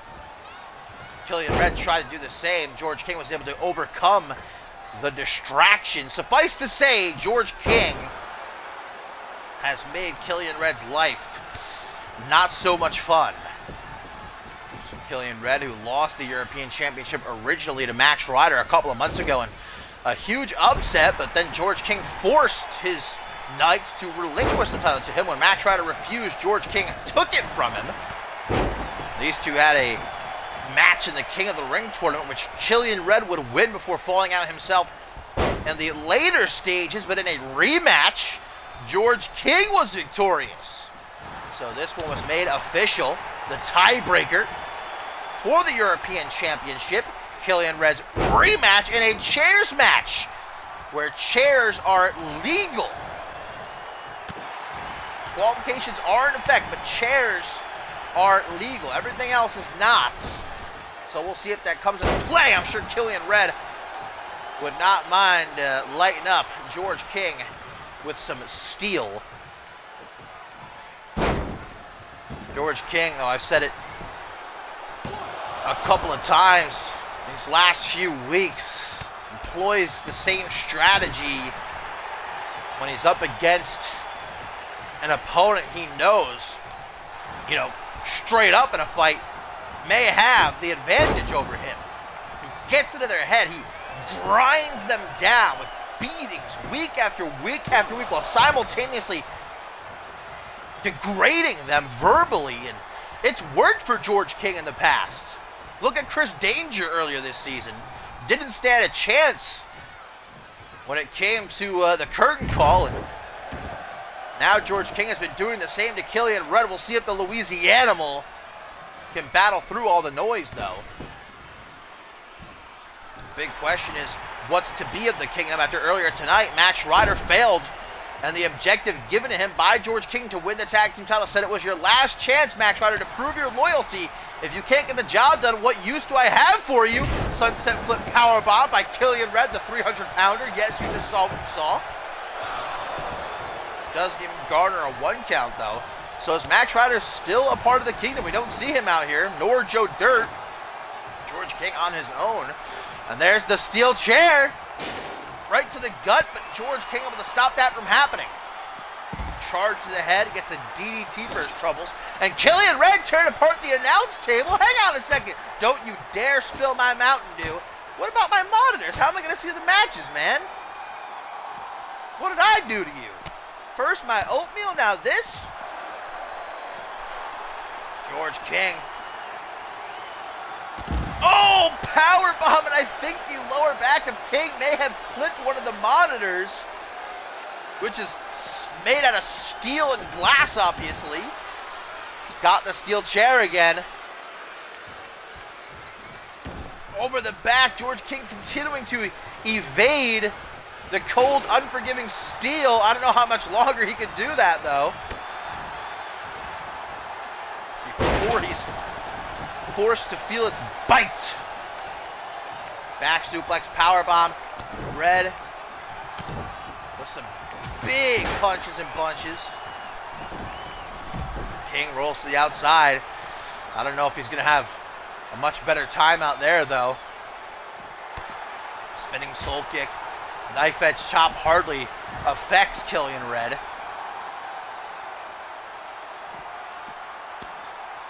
Face to steel, whipping around the post. George King takes it like a champ, though. Gives Killian Red a taste of his own medicine. Into the ring we go. Once more, George King has the upper hand. He's got to seize the opportunity now. He has the steel chair. What's he thinking? What's going through his mind right now? Red thinks he evaded it, but only for a split second. Down across the back and to the caboose. Now George King wedges it between the ropes and the turnbuckles. What sort of sick concoction? 1, 2. Killian Red with but a millisecond to spare, and he gets up, scowling. You don't want to piss Killian Red off, and George King has pissed Killian Red off. Arm raised high, George King stalking the Louisianimal, putting his knee to Red's windpipe, trying to choke him out, trying to put him to sleep. Irish whip counter. George King hangs on to that top rope, and Red just screams in his face, "I'm going to snap you in half." George King does his talking before and after the match, though, not during. He's already played his mind games. And now George King, that bow tie backbreaker. We've seen him win matches off of it before, and after the damage dealt with the steel chair, this could be it. Red's got to protect his back, man. Only a 2 count, but King stays on task. Down goes Johnson for his 3rd bump of the night. To the side of the head. George King just throwing himself into Killian, toppling the man who bleeds red, white, and blue. We might see some of that red. STO trips Killian. Back elbow. Shot off. It's like a gnat buzzing around Killian Red. Just an annoyance more than anything else. Knees incoming from George King, but Killian with an elbow to the throat. Says, "I don't think so," and now a knee delivered to the ribs, kick to the chest. George King wearing Killian Red down slowly but indeed surely. And now Red throw it into the apron here repeatedly again and again. Gut first into the steel steps, the carnage strewn about the ringside area there from Killian Red, tearing apart my announce table. Now we're going to get another steel chair. If Red can find one. There it is. Is it his turn to swing for the fences? Yes, it is. No! Man, George King doing such a good job refusing to let Killian Red use that chair. Every single time Red has attempted to hit King with the chair. There it is, right across the lower back. Now to the, not where the sun don't shine, to the knee, and again to the boys. Come on, Killian, jeez, he's not done, but George King is. He says, "No, thank you. That's enough." Sends Red into the ring. This isn't Falls Count anywhere. George King is now the one pissed off. Looking for another barrage with the steel chair. Right over the skull of the European champion. From behind. Back suplex powerbomb. Killian Red on top of the chair. Deadlifting King. Arms flailing. Sit out gut wrench powerbomb. Shoots the half, hooks the leg. 1, 2, no. Killian Red nearly becoming a 2-time European champion.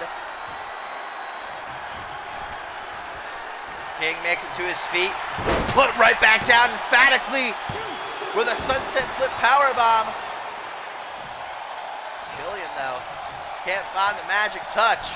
What's it going to take? And George King falls victim to his own ploy. Head smashing into that steel chair that was wedged between the ropes. He who sets it up shall go through it. That's the golden rule in wrestling. Face first off the top turnbuckle. That might have woke George King up, though. Jockeying for control, back and forth. These two men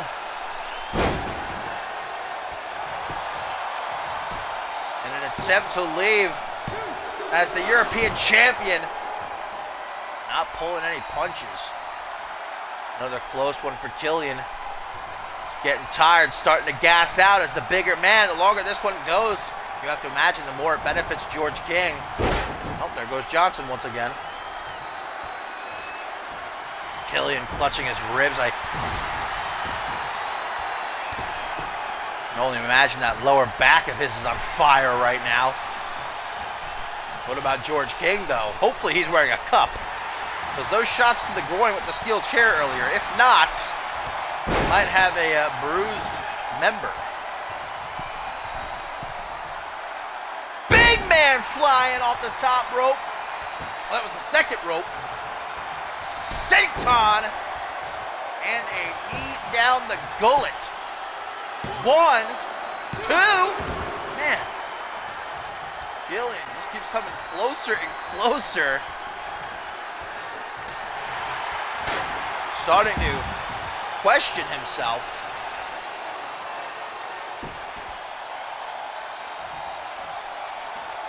Once more. Outside the ring, Killian Red trying to decapitate King with a clothesline, and there's a knee drop. Should those spiked knee pads be allowed? Are they spiked or studded? I mean, either way, I feel like those should be illegal. Hit that knee drop right in the frickin' George King's face. I don't think anybody's going to go up to Killian Red, though, and tell him he can't do something. I know I certainly will try to avoid the man for the rest of my life. Never talking to him again. Unless he brings me a fresh bowl of oatmeal. Back into the ring, though. George King. Look how slow he is to join Killian. He's got to figure out a way to keep the Louisianimal down. Jesus Johnson, his third bump in this match. Probably like the 5th or 6th tonight. As a whole. Combination. Killian tossing George King across the ring. King gets right back up, but then put right back down with a third sunset flip powerbomb. King exiting the ring, but he ain't running. A rare show from George King.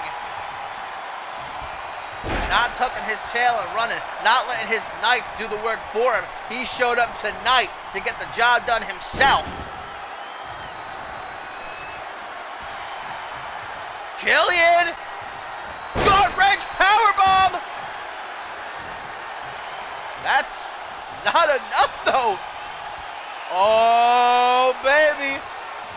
This is what put George King down in the King of the Ring tournament. Not 1, not 2, but 3. And the Louisianimal, once again, is the CMV European champion. Now that was a fight. A slobber knocker, I would call that one. Bell-to-bell carnage. As Killian Red exits the better man and the European champion.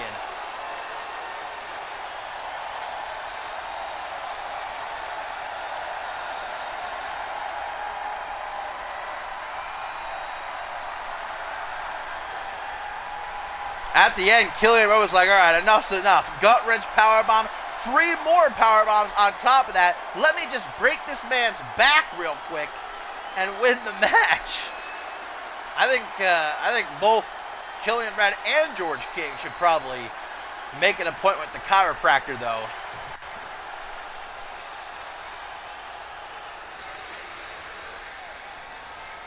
Killian Red, now a 2-time European champion. Ooh. Referee Johnson, you better get out of there before this man takes your oatmeal, too.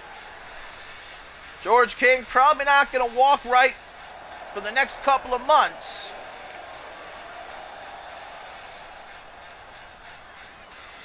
The wrath of Killian Red felt here tonight at DEFCON.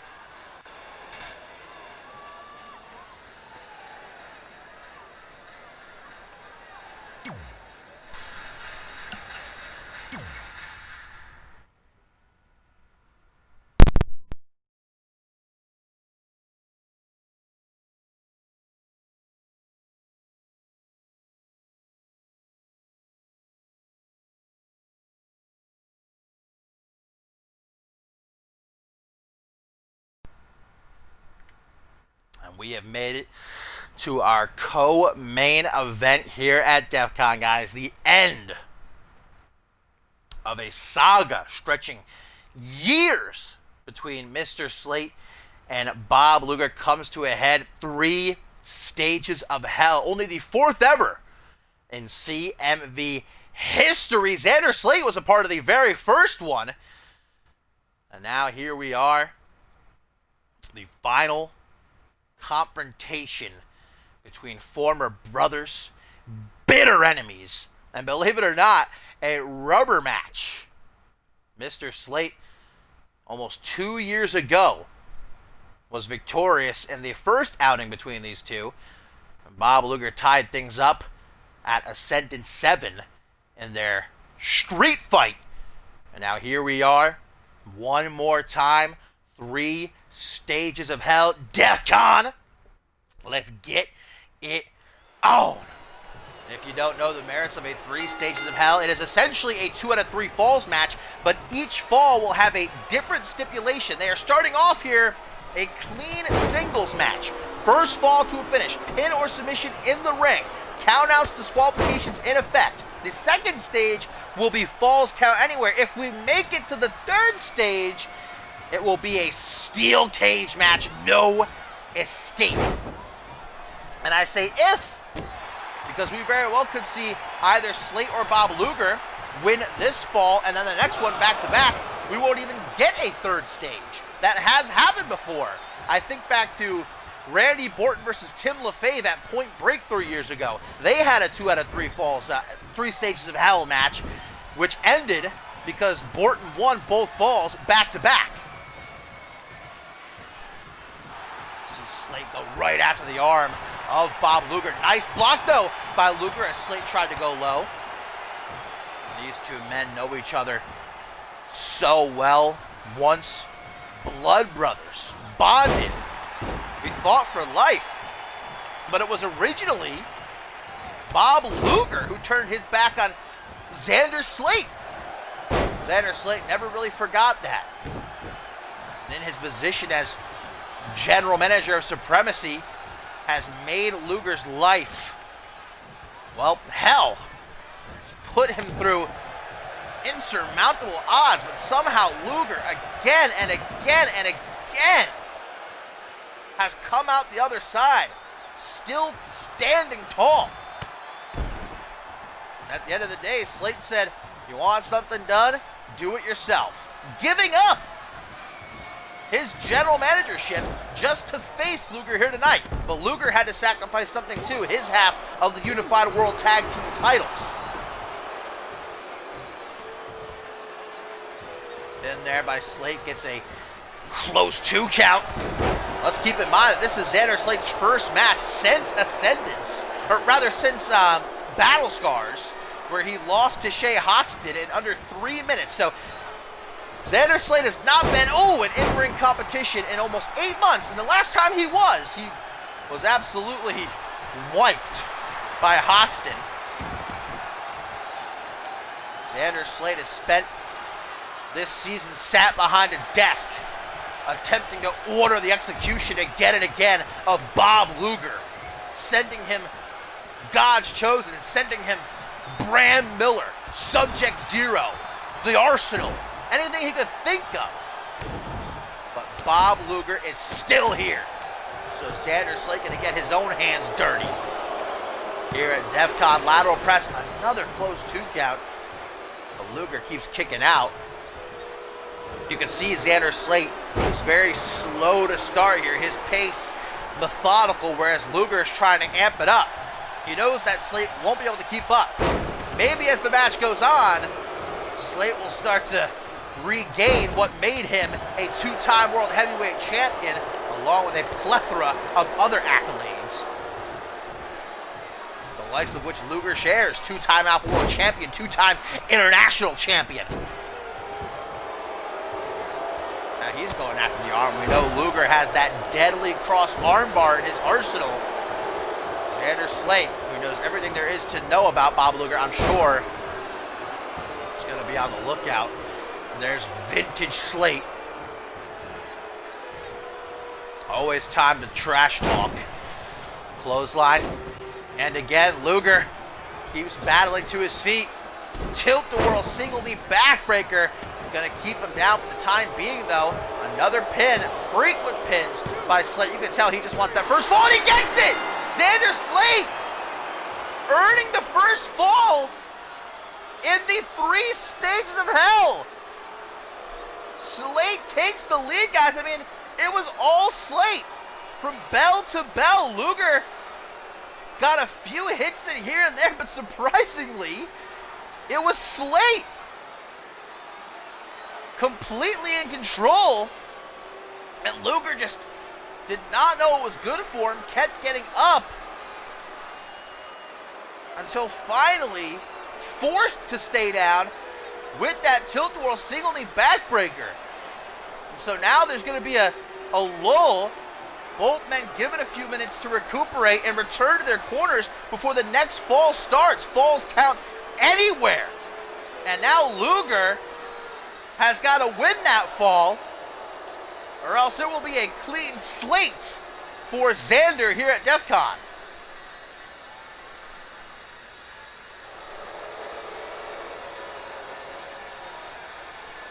Xander celebrating, but this is just one step forward. The night's not over.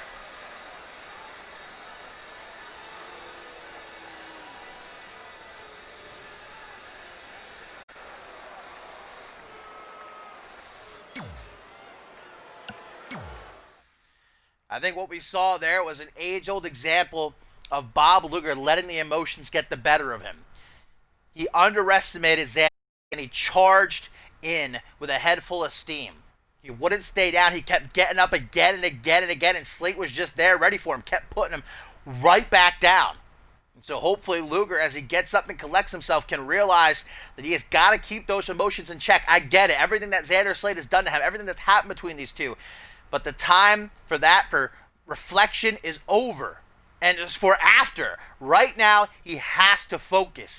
Xander Slate with the first fall. If he wins again here, there will be no third stage. It's all or nothing for Luger here. Will Xander Slate embarrass him?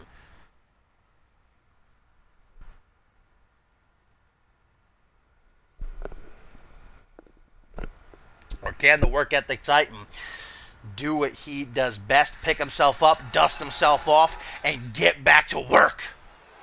So here we go. Both men have returned to their corners. Referee rings the bell, signaling the start of the second stage. Falls count anywhere, which means there are no disqualifications, no countouts now. Pinfall submissions count anywhere throughout the entire arena. These two can go out on the street if they want. They can go down the block. They can go to the Chili's, if they were feeling so inclined to. And now you see Luger starting this match off, going for a pin.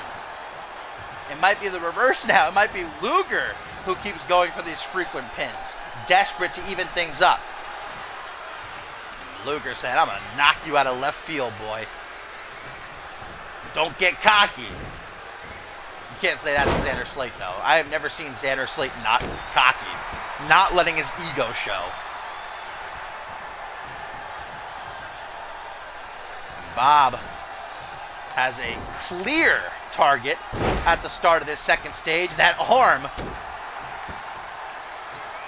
like a pit bull with a bone. He's latching onto that thing and not letting go. Heel to face. Luger with another pin attempt. Only a 1 count. If Luger is victorious here, we go to the third and final stage. A steel cage will lower around the ring and lock these two within for their final battle. To ringside we go. Falls count anywhere. Another heel kick by Luger. And he does not waste any time using that no disqualification rule. Some leftover chairs from Killian Red versus George King. Now Slate's got it. Right across the back is what he was planning, but Luger uses it instead to light up that forehead.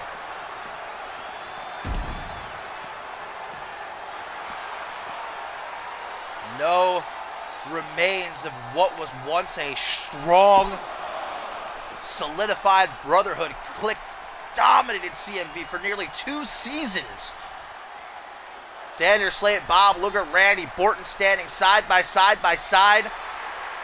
But their egos clashed. We saw the destruction before our very eyes. Neither man has been able to move on since. Over the years, they always come back to each other. It finally ends here at DEFCON as they enter hell together, but only one will leave. Slate throwing Bob Luger. Almost into the barricade. Big kick to the midsection. And another one. Ooh, gourd buster. You don't see those all too often anymore. Just a straight up, good old-fashioned gourd buster. And I think Bob Luger's gourd was effectively busted. Here we go. Slate just... This is what he loves, man. He hungers for this. Just dominating Luger, throwing him around. Having his way with him. Now it's Slate going out of that ring. What's he gonna grab? What's he cooking up? Steel chair. What else? Bam! Right across the upper back. And again. A third time. No, Luger. To his feet. Grinding his teeth. Again, smacks it over the head of Slate. Missed that grab, though. Can he make up for it? Dodges Slate from behind. Gets a forearm smash, though. Punch to the gut. And tossed overhead. Fisherman suplex. Luger just gets right back up, though. Like, that tickled. Doesn't want to give Slate the satisfaction of showing weakness. I don't know, man. I don't know if Luger can get out of his own head. Slate has burrowed himself so far into the subconscious of Bob Luger that Luger is just having an impossible time trying to get him out and focus effectively. Mastermind at work. We're seeing the payoff of all these years. Xander's incessant trash talk, berating, attacks.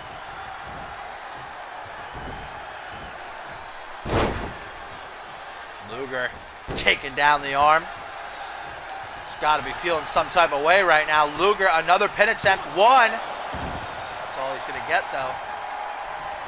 It might take that arm bar. If he can slap that on, Slate going for a big old punch. Took too much time. Winding it up, though. Luger. What's he got? Sleeper hold? Ooh, sleeper slam. Luger fired up now. Here's the chance of these fans on their feet. Screaming his name. All the loogies in attendance. Using the ropes. Balance Slate. Sharp stab to the neck with that swinging neck breaker. But just when you think Luger's got the upper hand, Slate trying to come back and take it from him.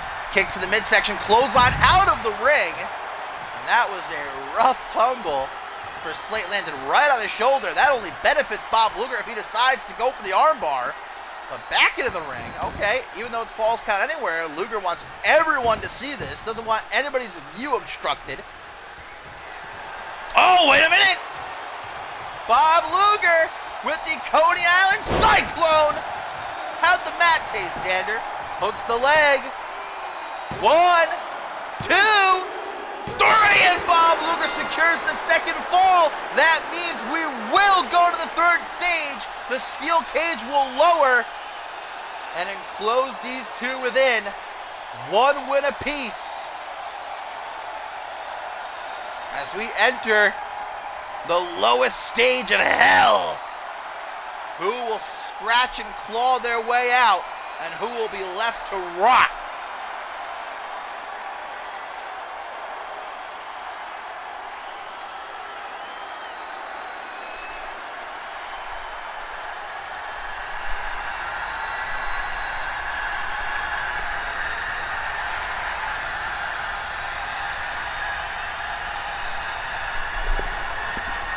Things started off rough for Bob Luger in the first stage.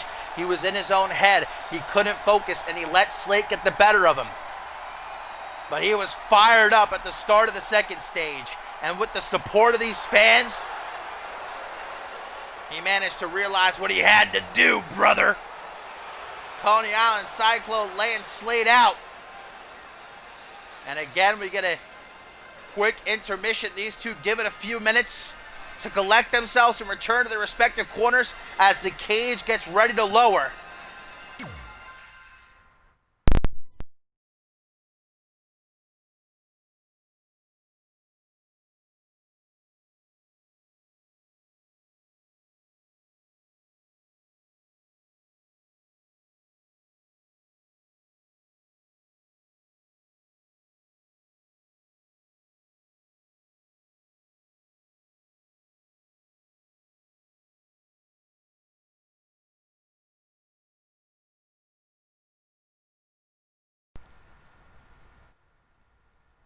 And so it all leads to this, the third and final stage.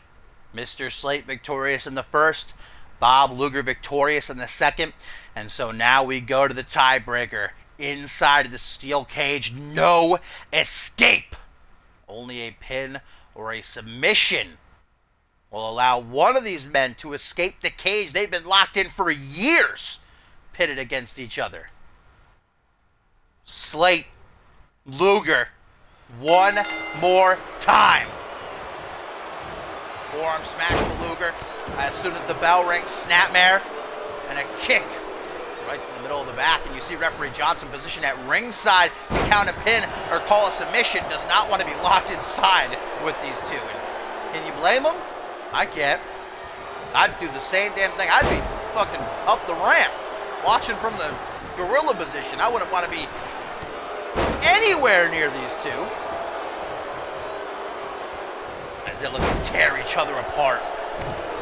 Double axe handle. Slate using his boot to crush the ribs into a fine dust, a powder if you will. Another kick to the back. Luger rolls to his feet. Bicycle lariat. Might have chipped a tooth. A kick of his own. Hammerlock, scoop slam. Furtherly assaulting the arms. Furtherly, I don't think that's a word. Maybe furthermore, I was looking for. Assaulting the arms. It would be the ultimate victory for Bob Luger to force Xander Slate to tap out. He's loving these heel kicks. Oh, Xander Slate's got a kick for you. OG Dirty Heel has found himself a target, though. The ribs. Knee drop. Leading into that double axe handle, but Luger defying Slate's attempts to keep him grounded. Trying to pop the shoulder out of its socket the way he's twirling that thing around.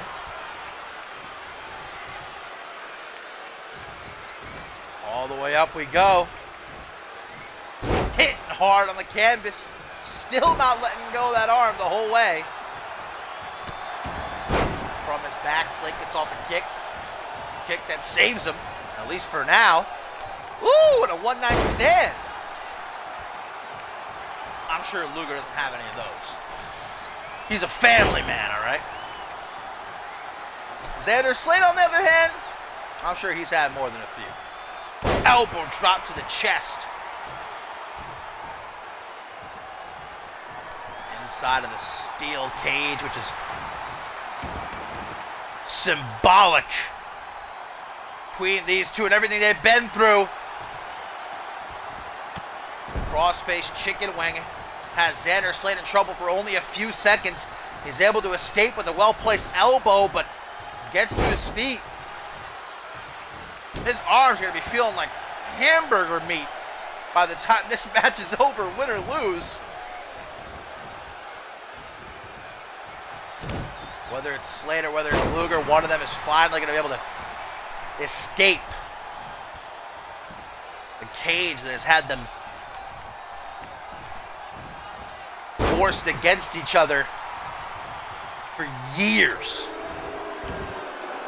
There's the craftiness of Slate on display as he catches Luger in a small package and damn near steals it. What a disappointing end that would have been for Luger to everything. To get rolled up, but Slate would have loved it. We would have heard about that for years and years.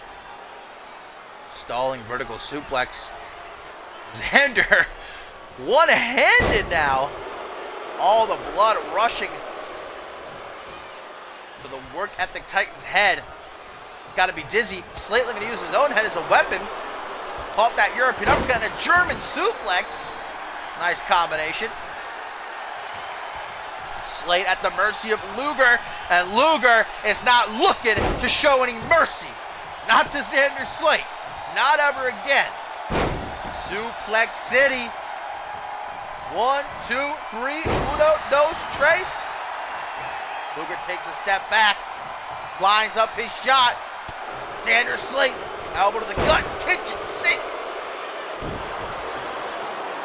Those ribs of Bob Luger, if not broken, got to be bruised at this point. There you go. Knows what he's doing to Xander Slate. Looks Luger right in the face as he attempts to put a boot through his chest. Back into the crossface chicken wing.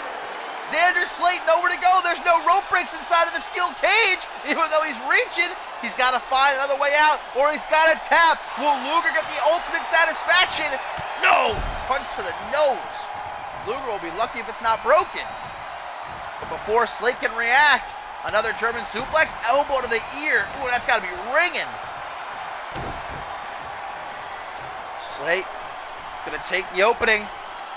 Gourd buster again. Luger is in trouble, guys. Slate knows it all too well.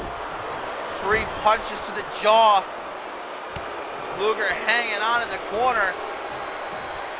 Oh, but shades of Papa, the second generation superstar, paying homage to his father. Torture rack neck breaker. 1, 2. Oh. So close to this being all over. Knee to the gut. Slate's not done. Choking Luger out before slamming him down. Tries for a punch. Gets one to the gut. Bicycle lariat. Luger placing Slate right in the middle of the ring on top of that CMV logo telling the fans to hush so they can hear the smack of Slate's neck off the mat. Another pull from Slate. Surprise small package. And that one was even closer. 2.999999999. Slap across the face. If it wasn't clear already, whatever respect these two men once had, whatever love they once had, is gone now. And Bob Luger looking for the Luger landing, but Slate was ready for it. Luger took too long. And Xander with the fisherman suplex. Collar and elbow, jockeying for control, battling to see who's the better man. German suplex number, who knows? Still not done.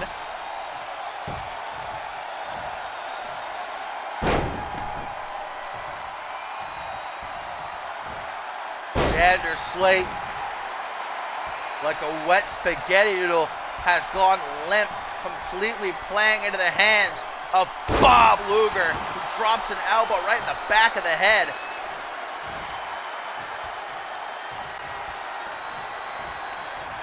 And just destroying Slate now. No response from the OG Dirty Heel.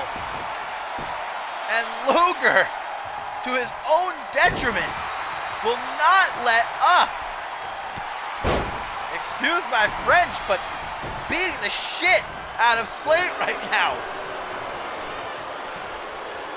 Hammerlock scoop slam drops him right on his own arm.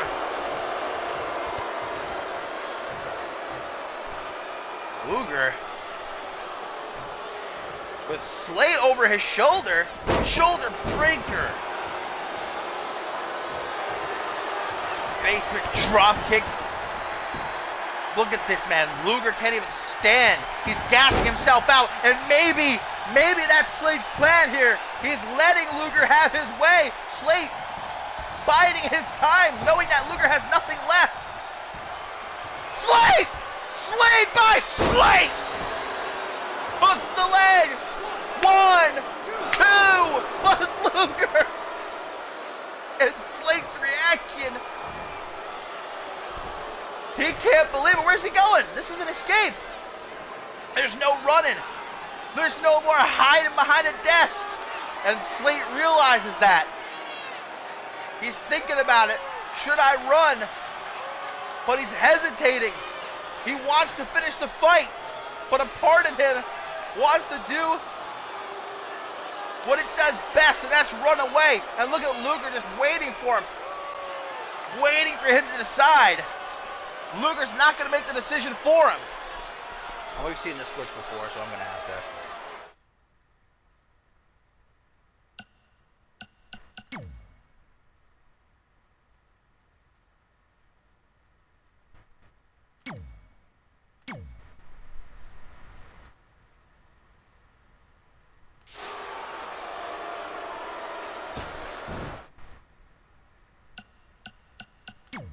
Annoying glitch. But we've seen it before. It doesn't end. It keeps on going, so.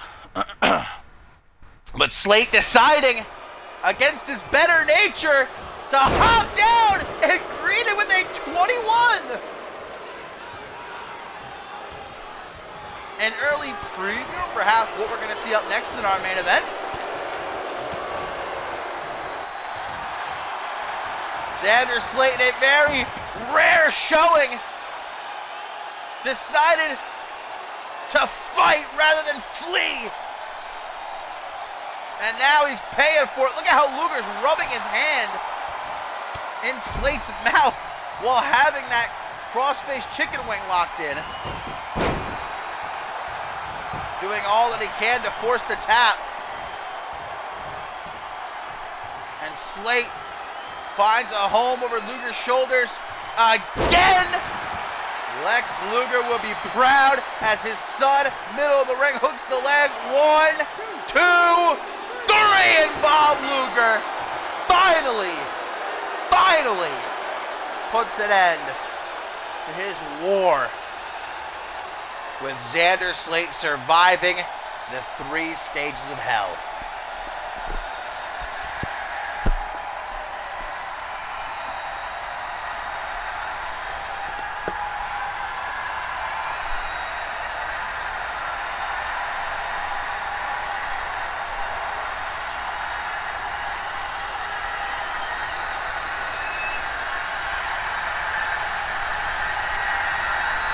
After years of friendship, after years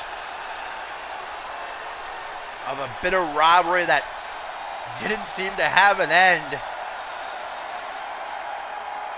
Xander Slate and Bob Luger end it all, going to hell, but only Luger is gonna make it back. Finally leaving Slate behind him. Leaving him to rot.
And here we are, ladies and gentlemen. Speaking of years in the making, our main event at DEFCON for the CMV Undisputed World Championship, for the NGCW Undisputed World Heavyweight Championship. It is winner takes all, do or die, as Shay Hoxton, Jason Spade, and Chris Proudfoot enter the ring, but only one will leave with everything in tow. It is chaos on Supremacy these last couple of months. It all started when Shay Hoxton staked his claim a shot at Chris Proudfoot's CMV Undisputed World Heavyweight Championship, luring him into a championship match by presenting him with the NGCW Championship. The Proudfoot was never able to win, and so the match was set. Hoxton versus Proudfoot for both championships. But there was another challenger waiting in the wings, as Jason Spade proclaimed to be the true last NGCW champion. And so he threw his lot into the mix. And so this match was made. Perhaps one of the biggest in CMV history. I really hope it doesn't crash. Gotta have entrances for this one, but I'm worried about how long it's taking. I'll restart the game 20 times, though. I don't care. We're getting entrances for this one. I don't care. I don't care. This one needs entrances. The game can't handle the match.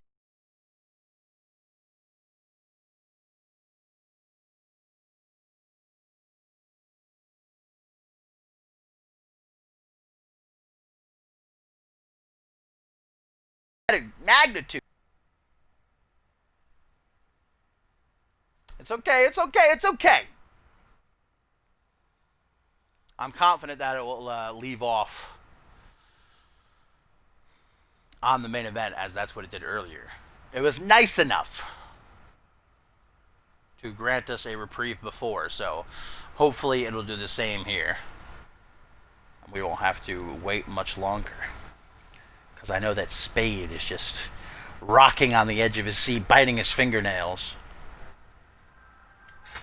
As are we all. Damn white toes and the toy flip-flops. Quick performance.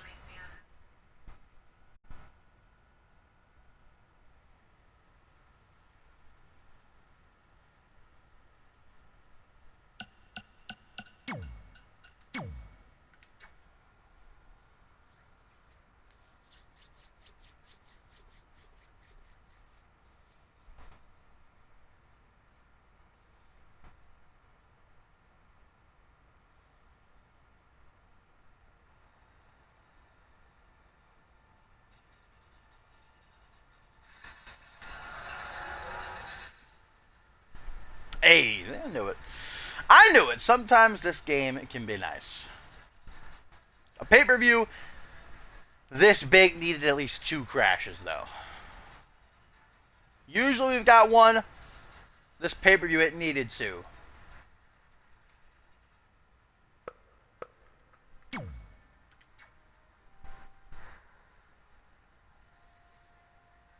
We've all been waiting a long time for this match, and the fact that it is finally here. Woo! Got goose pimples. You can't help but to recognize how historic this triple threat match is going to be. Who will leave as the CMV Undisputed World Heavyweight Champion? Who will leave as the true last ever NGCW Undisputed World Heavyweight Champion? Who will go down in the history books, and who will head into the future as not only the better man definitively between these three, but with that bright future for them? Who will take to the top of the mountain? Who will seize the throne? Will it be Shay Hoxton? Will his gambling pay off? Will it be Jason Spade? Or will it be Chris Proudfoot, who maybe during this whole build kind of got lost in the shuffle a lot of the times, as Hoxton and Jason Spade sort of took the forefront. A lot of the time, the spotlight was focused on them. Proudfoot kind of just eased into the darkness and watched from afar, but maybe that was his game plan all along. To let Hoxton and Spade, okay, whatever. I don't know what happened. We should have gotten entrances, but I'm not restarting it. This match is going to get underway as Hoxton goes right for Proudfoot, takes him out, and goes for an immediate pin on Jason Spade, but not even going to get a 1 count, unsurprisingly. Let's keep in mind, this is first to 2 falls. Whichever superstar gains 2 falls first will leave as a double champ. Really a triple champ, but the NGCW titles will be merged into one, creating the undisputed NGCW championship. In a match like this, you couldn't just have 1 fall. We can't just have Proudfoot roll up Hoxton in a minute, and this one ends just like that. This needed to be first to 2 falls. There can't be no mistakes. When this is all said and done, there can't be any critics. There can't be any naysayers, any doubters. It needs to be fact that the winner of this one is the better man. No arguments to be made. Proudfoot going after the knee of Hoxton, but Jason Spade's waiting for him. And even in CMV, if you've never watched an episode of NGCW or anything else to save your life, in CMV, you know the wars that Proudfoot and Spade have had last year, their best of 7 series. That saw them absolutely tear each other apart until in the end, Proudfoot was victorious, but token death grip from Hoxton as this is a triple threat. It is by pin or submission in the ring that a superstar can gain a point, not false count anywhere. That also means no countouts and no disqualifications. Nothing gonna get in the way of Hoxton, Spade, and Proudfoot. Proudfoot quickly coming up on being one of the longest reigning undisputed world heavyweight champions of all time. He won the title by cashing in Money in the Bank at Ascendant 7, nigh 8 months ago. Ooh, power bomb right there. Spade nearly put through the mat. As Proudfoot now turns his attention to Hoxton, using the ropes to freaking contort Hoxton's body in a way it simply should not bend. Where's he going now? How's he going? I thought he was about to hop the barricade and take off. But instead we get a sledgehammer. Hey, not a table and not a chair. I'll take it. We've seen enough of those tonight. Oh, but Spade with eyes in the back of his head. How did he see that coming? Those reflexes. And I'll say right now, this is 3 of the biggest egos I think I've ever seen in the CMV ring at the same time. Even if Spade doesn't want to admit it, his fans don't want to admit it, Spade has an ego on him. And we've seen it shine these last couple of months. Oh! Cutter from the top rope. And we don't even need to talk about Hoxton and Proudfoot. I mean, Proudfoot akins himself to God's chosen warrior. And if you talk to Hoxton for longer than a minute and he doesn't mention how great he is, then that is a rare thing. The international champion still, after successfully retaining his championship a couple of nights ago on Supremacy, man, Hoxton could lead DEFCON tonight with 3 championships. That would be a first. We've had multiple double champions in CMV history, never a triple champion. Proudfoot rolling out onto the apron to catch his breath. High knee from Hoxton. Hoxton's just like guarding the center of the ring. Spade and Proudfoot keep throwing themselves at him. He's just freaking chucking them left and right. And Hoxton wants to hear from these fans. I don't know who these fans are cheering for. I think it might be split equally. 1, 1, and 1. I don't see this capacity crowd really choosing a favorite. And when you get down to the logistics, you know, I don't see any one of these three guys having a real advantage. Spade, as always, has that speed, bringing a steel chair into the mix right now. Not only that speed and agility, but that ruthlessness, that willing to do what must be done, being displayed right here, right now, live and in living color, the ribs of Shea Hoxton. Not having a very good time right now. Oh, God's arrow could be coming for Jason Spade.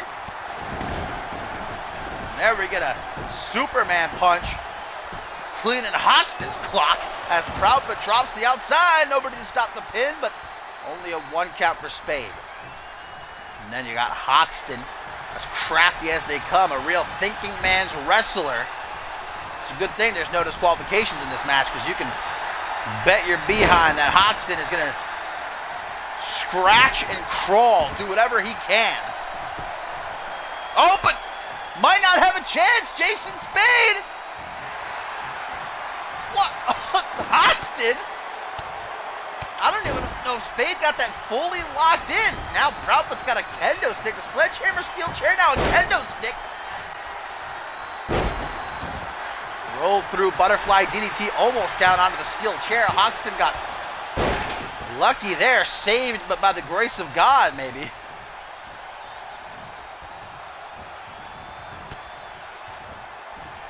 Thrown into Spade. Proudfoot adamant to get Hoxton into that corner. And the side effect to Spade, but torn whether or not he should go for the pin or target Hoxton. Decides to pay Hoxton a visit there in the corner. Oh, hang on. I think I know what Proudfoot's setting up for. Putting Hoxton in that tree of woe position, and is Spade going to allow it? That's the question. I think he is. Why would he try and stop it? The Father, the Son, and the Holy Ghost, Chris Proudfoot, going coast to coast. Double boots the side of Hoxton's head, and look at Spade just waiting in the wings with a sledgehammer right down across the top of Proudfoot's head. Now what are you doing, Spade? Pin Hoxton. You got a clear chance. There he goes. Drops the hammer. 1, 2, 3, and Spade secures the first point. But remember, it's first to 2 goals here. But now Spade is in the lead, and he's not going to waste any time trying to get that second point. But the referee inadvertently taken down. The ring littered with weaponry. Hoxton chokeslam onto the kendo stick. But the referee's still down. No one to make the pin. Proudfoot in no rush to break it up. We got a middle bat now. But he just tosses it to the side. I guess that's not what he really wanted. Big knee to the chest of Proudfoot. Spade looking for that second fall. Looking to become undisputed champion. Kendo stick for Hoxton. Gets into the ribs, just like the steel chair earlier. And now, right down across the butt crack, Spade gets a taste of his own medicine. The same treatment he gave Hoxton. Proudfoot's eyes glued on Spade, waiting for him to pick himself up before dropping him unceremoniously on that top rope. Now goes for the pin. Just as Hoxton makes him to his feet, can Proudfoot gain himself a point? No. Hoxton gets greeted with a cutter. How are you? Just as he got back into the ring. Oh, no. Sledgehammer. Hoxton's like, yeah, no thank you. And Proudfoot gets the stick end jammed into his guts. Slaps away the hand. God's arrow! God's arrow by Proudfoot! 1, 2, 3. What? The CMV undisputed World Heavyweight Champion with his arm raised. I guess not letting that kick out deter him. Couple of clotheslines, calf kick every time someone hits the mat, that steel chair. Hoxton, as crafty as he is, just when Proudfoot thought he had the upper hand. Small package, but that's not going to be enough. Spade's looking under the ring. He can't find anything he likes, though. Hoxton now gets the sledgehammer jammed into his midsection.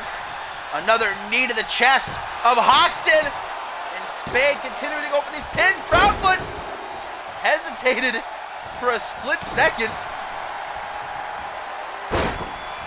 Another God's Arrow. Another reversal by Spade.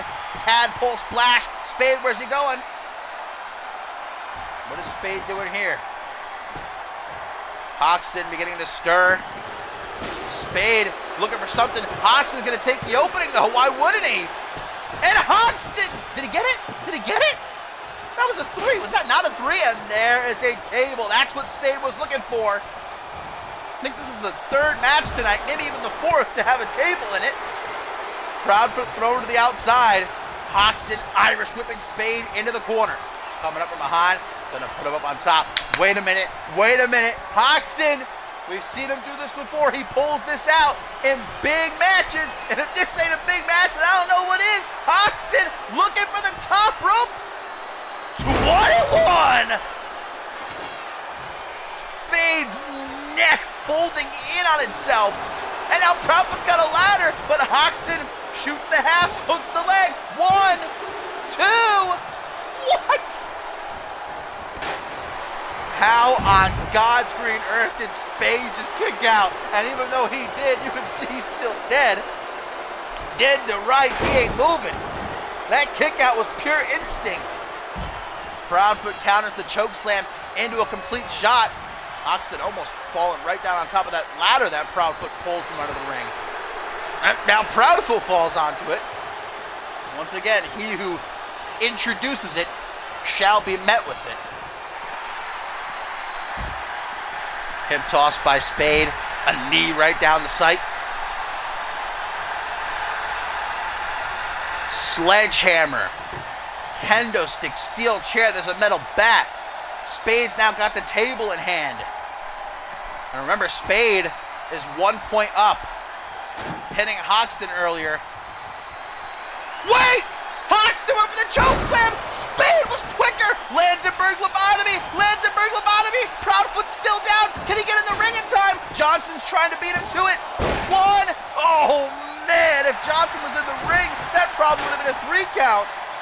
Spade would be the winner right now. He'd be the CMV Undisputed World Heavyweight Champion. He'd be the NGCW Undisputed World Heavyweight Champion. Wedging that chair between the ropes. Hoxton bent up on the table in a very awkward position. The gambling man looking to roll the dice. Dodges Spade's jump, and another Lansenberg lobotomy. Where is he pulling these out from? And I don't think Proudfoot's going to be a factor this time. Spade hooks the leg. 1, 2, 3, and Jason Spade with a clean sweep here at DEFCON is the new CMV Undisputed World Heavyweight Champion and is the definitive undisputed NGCW Undisputed Champion.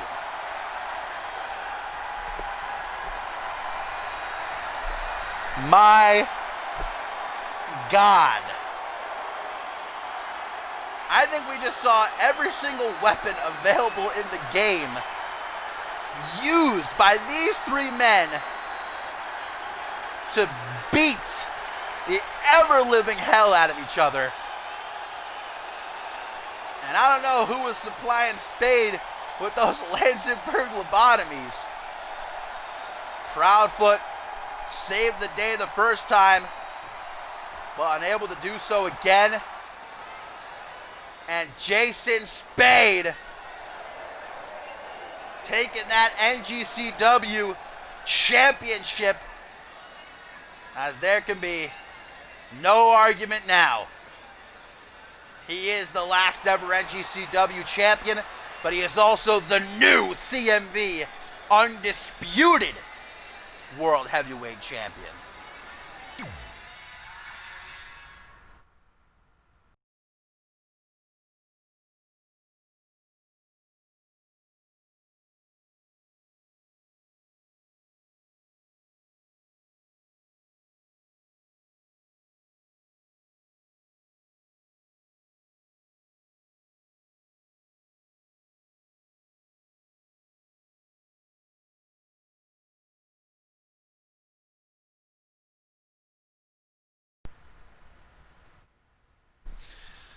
Well, my friends, thank you for tuning in and joining me for DEFCON here today. I thought it was a hell of a show from top to bottom. I think maybe a bit too many tables.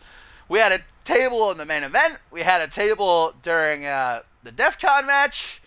We had a table during Leon versus Justice. And, of course, tables in the tables match between Bram Miller and Andrew Briggs. But other than that, I enjoyed it. I hope you did as well. What does the future now hold for CMV? 4 weeks away from validation and the battle of the brands? And what is Jason Spade's next step as the new CMV Undisputed World Heavyweight Champion? And on that point, what's next for Proudfoot and Hoxton? We'll find out next time. But for now, I hope you all have a lovely rest of your Sunday. And I will see you when I see you. Bye.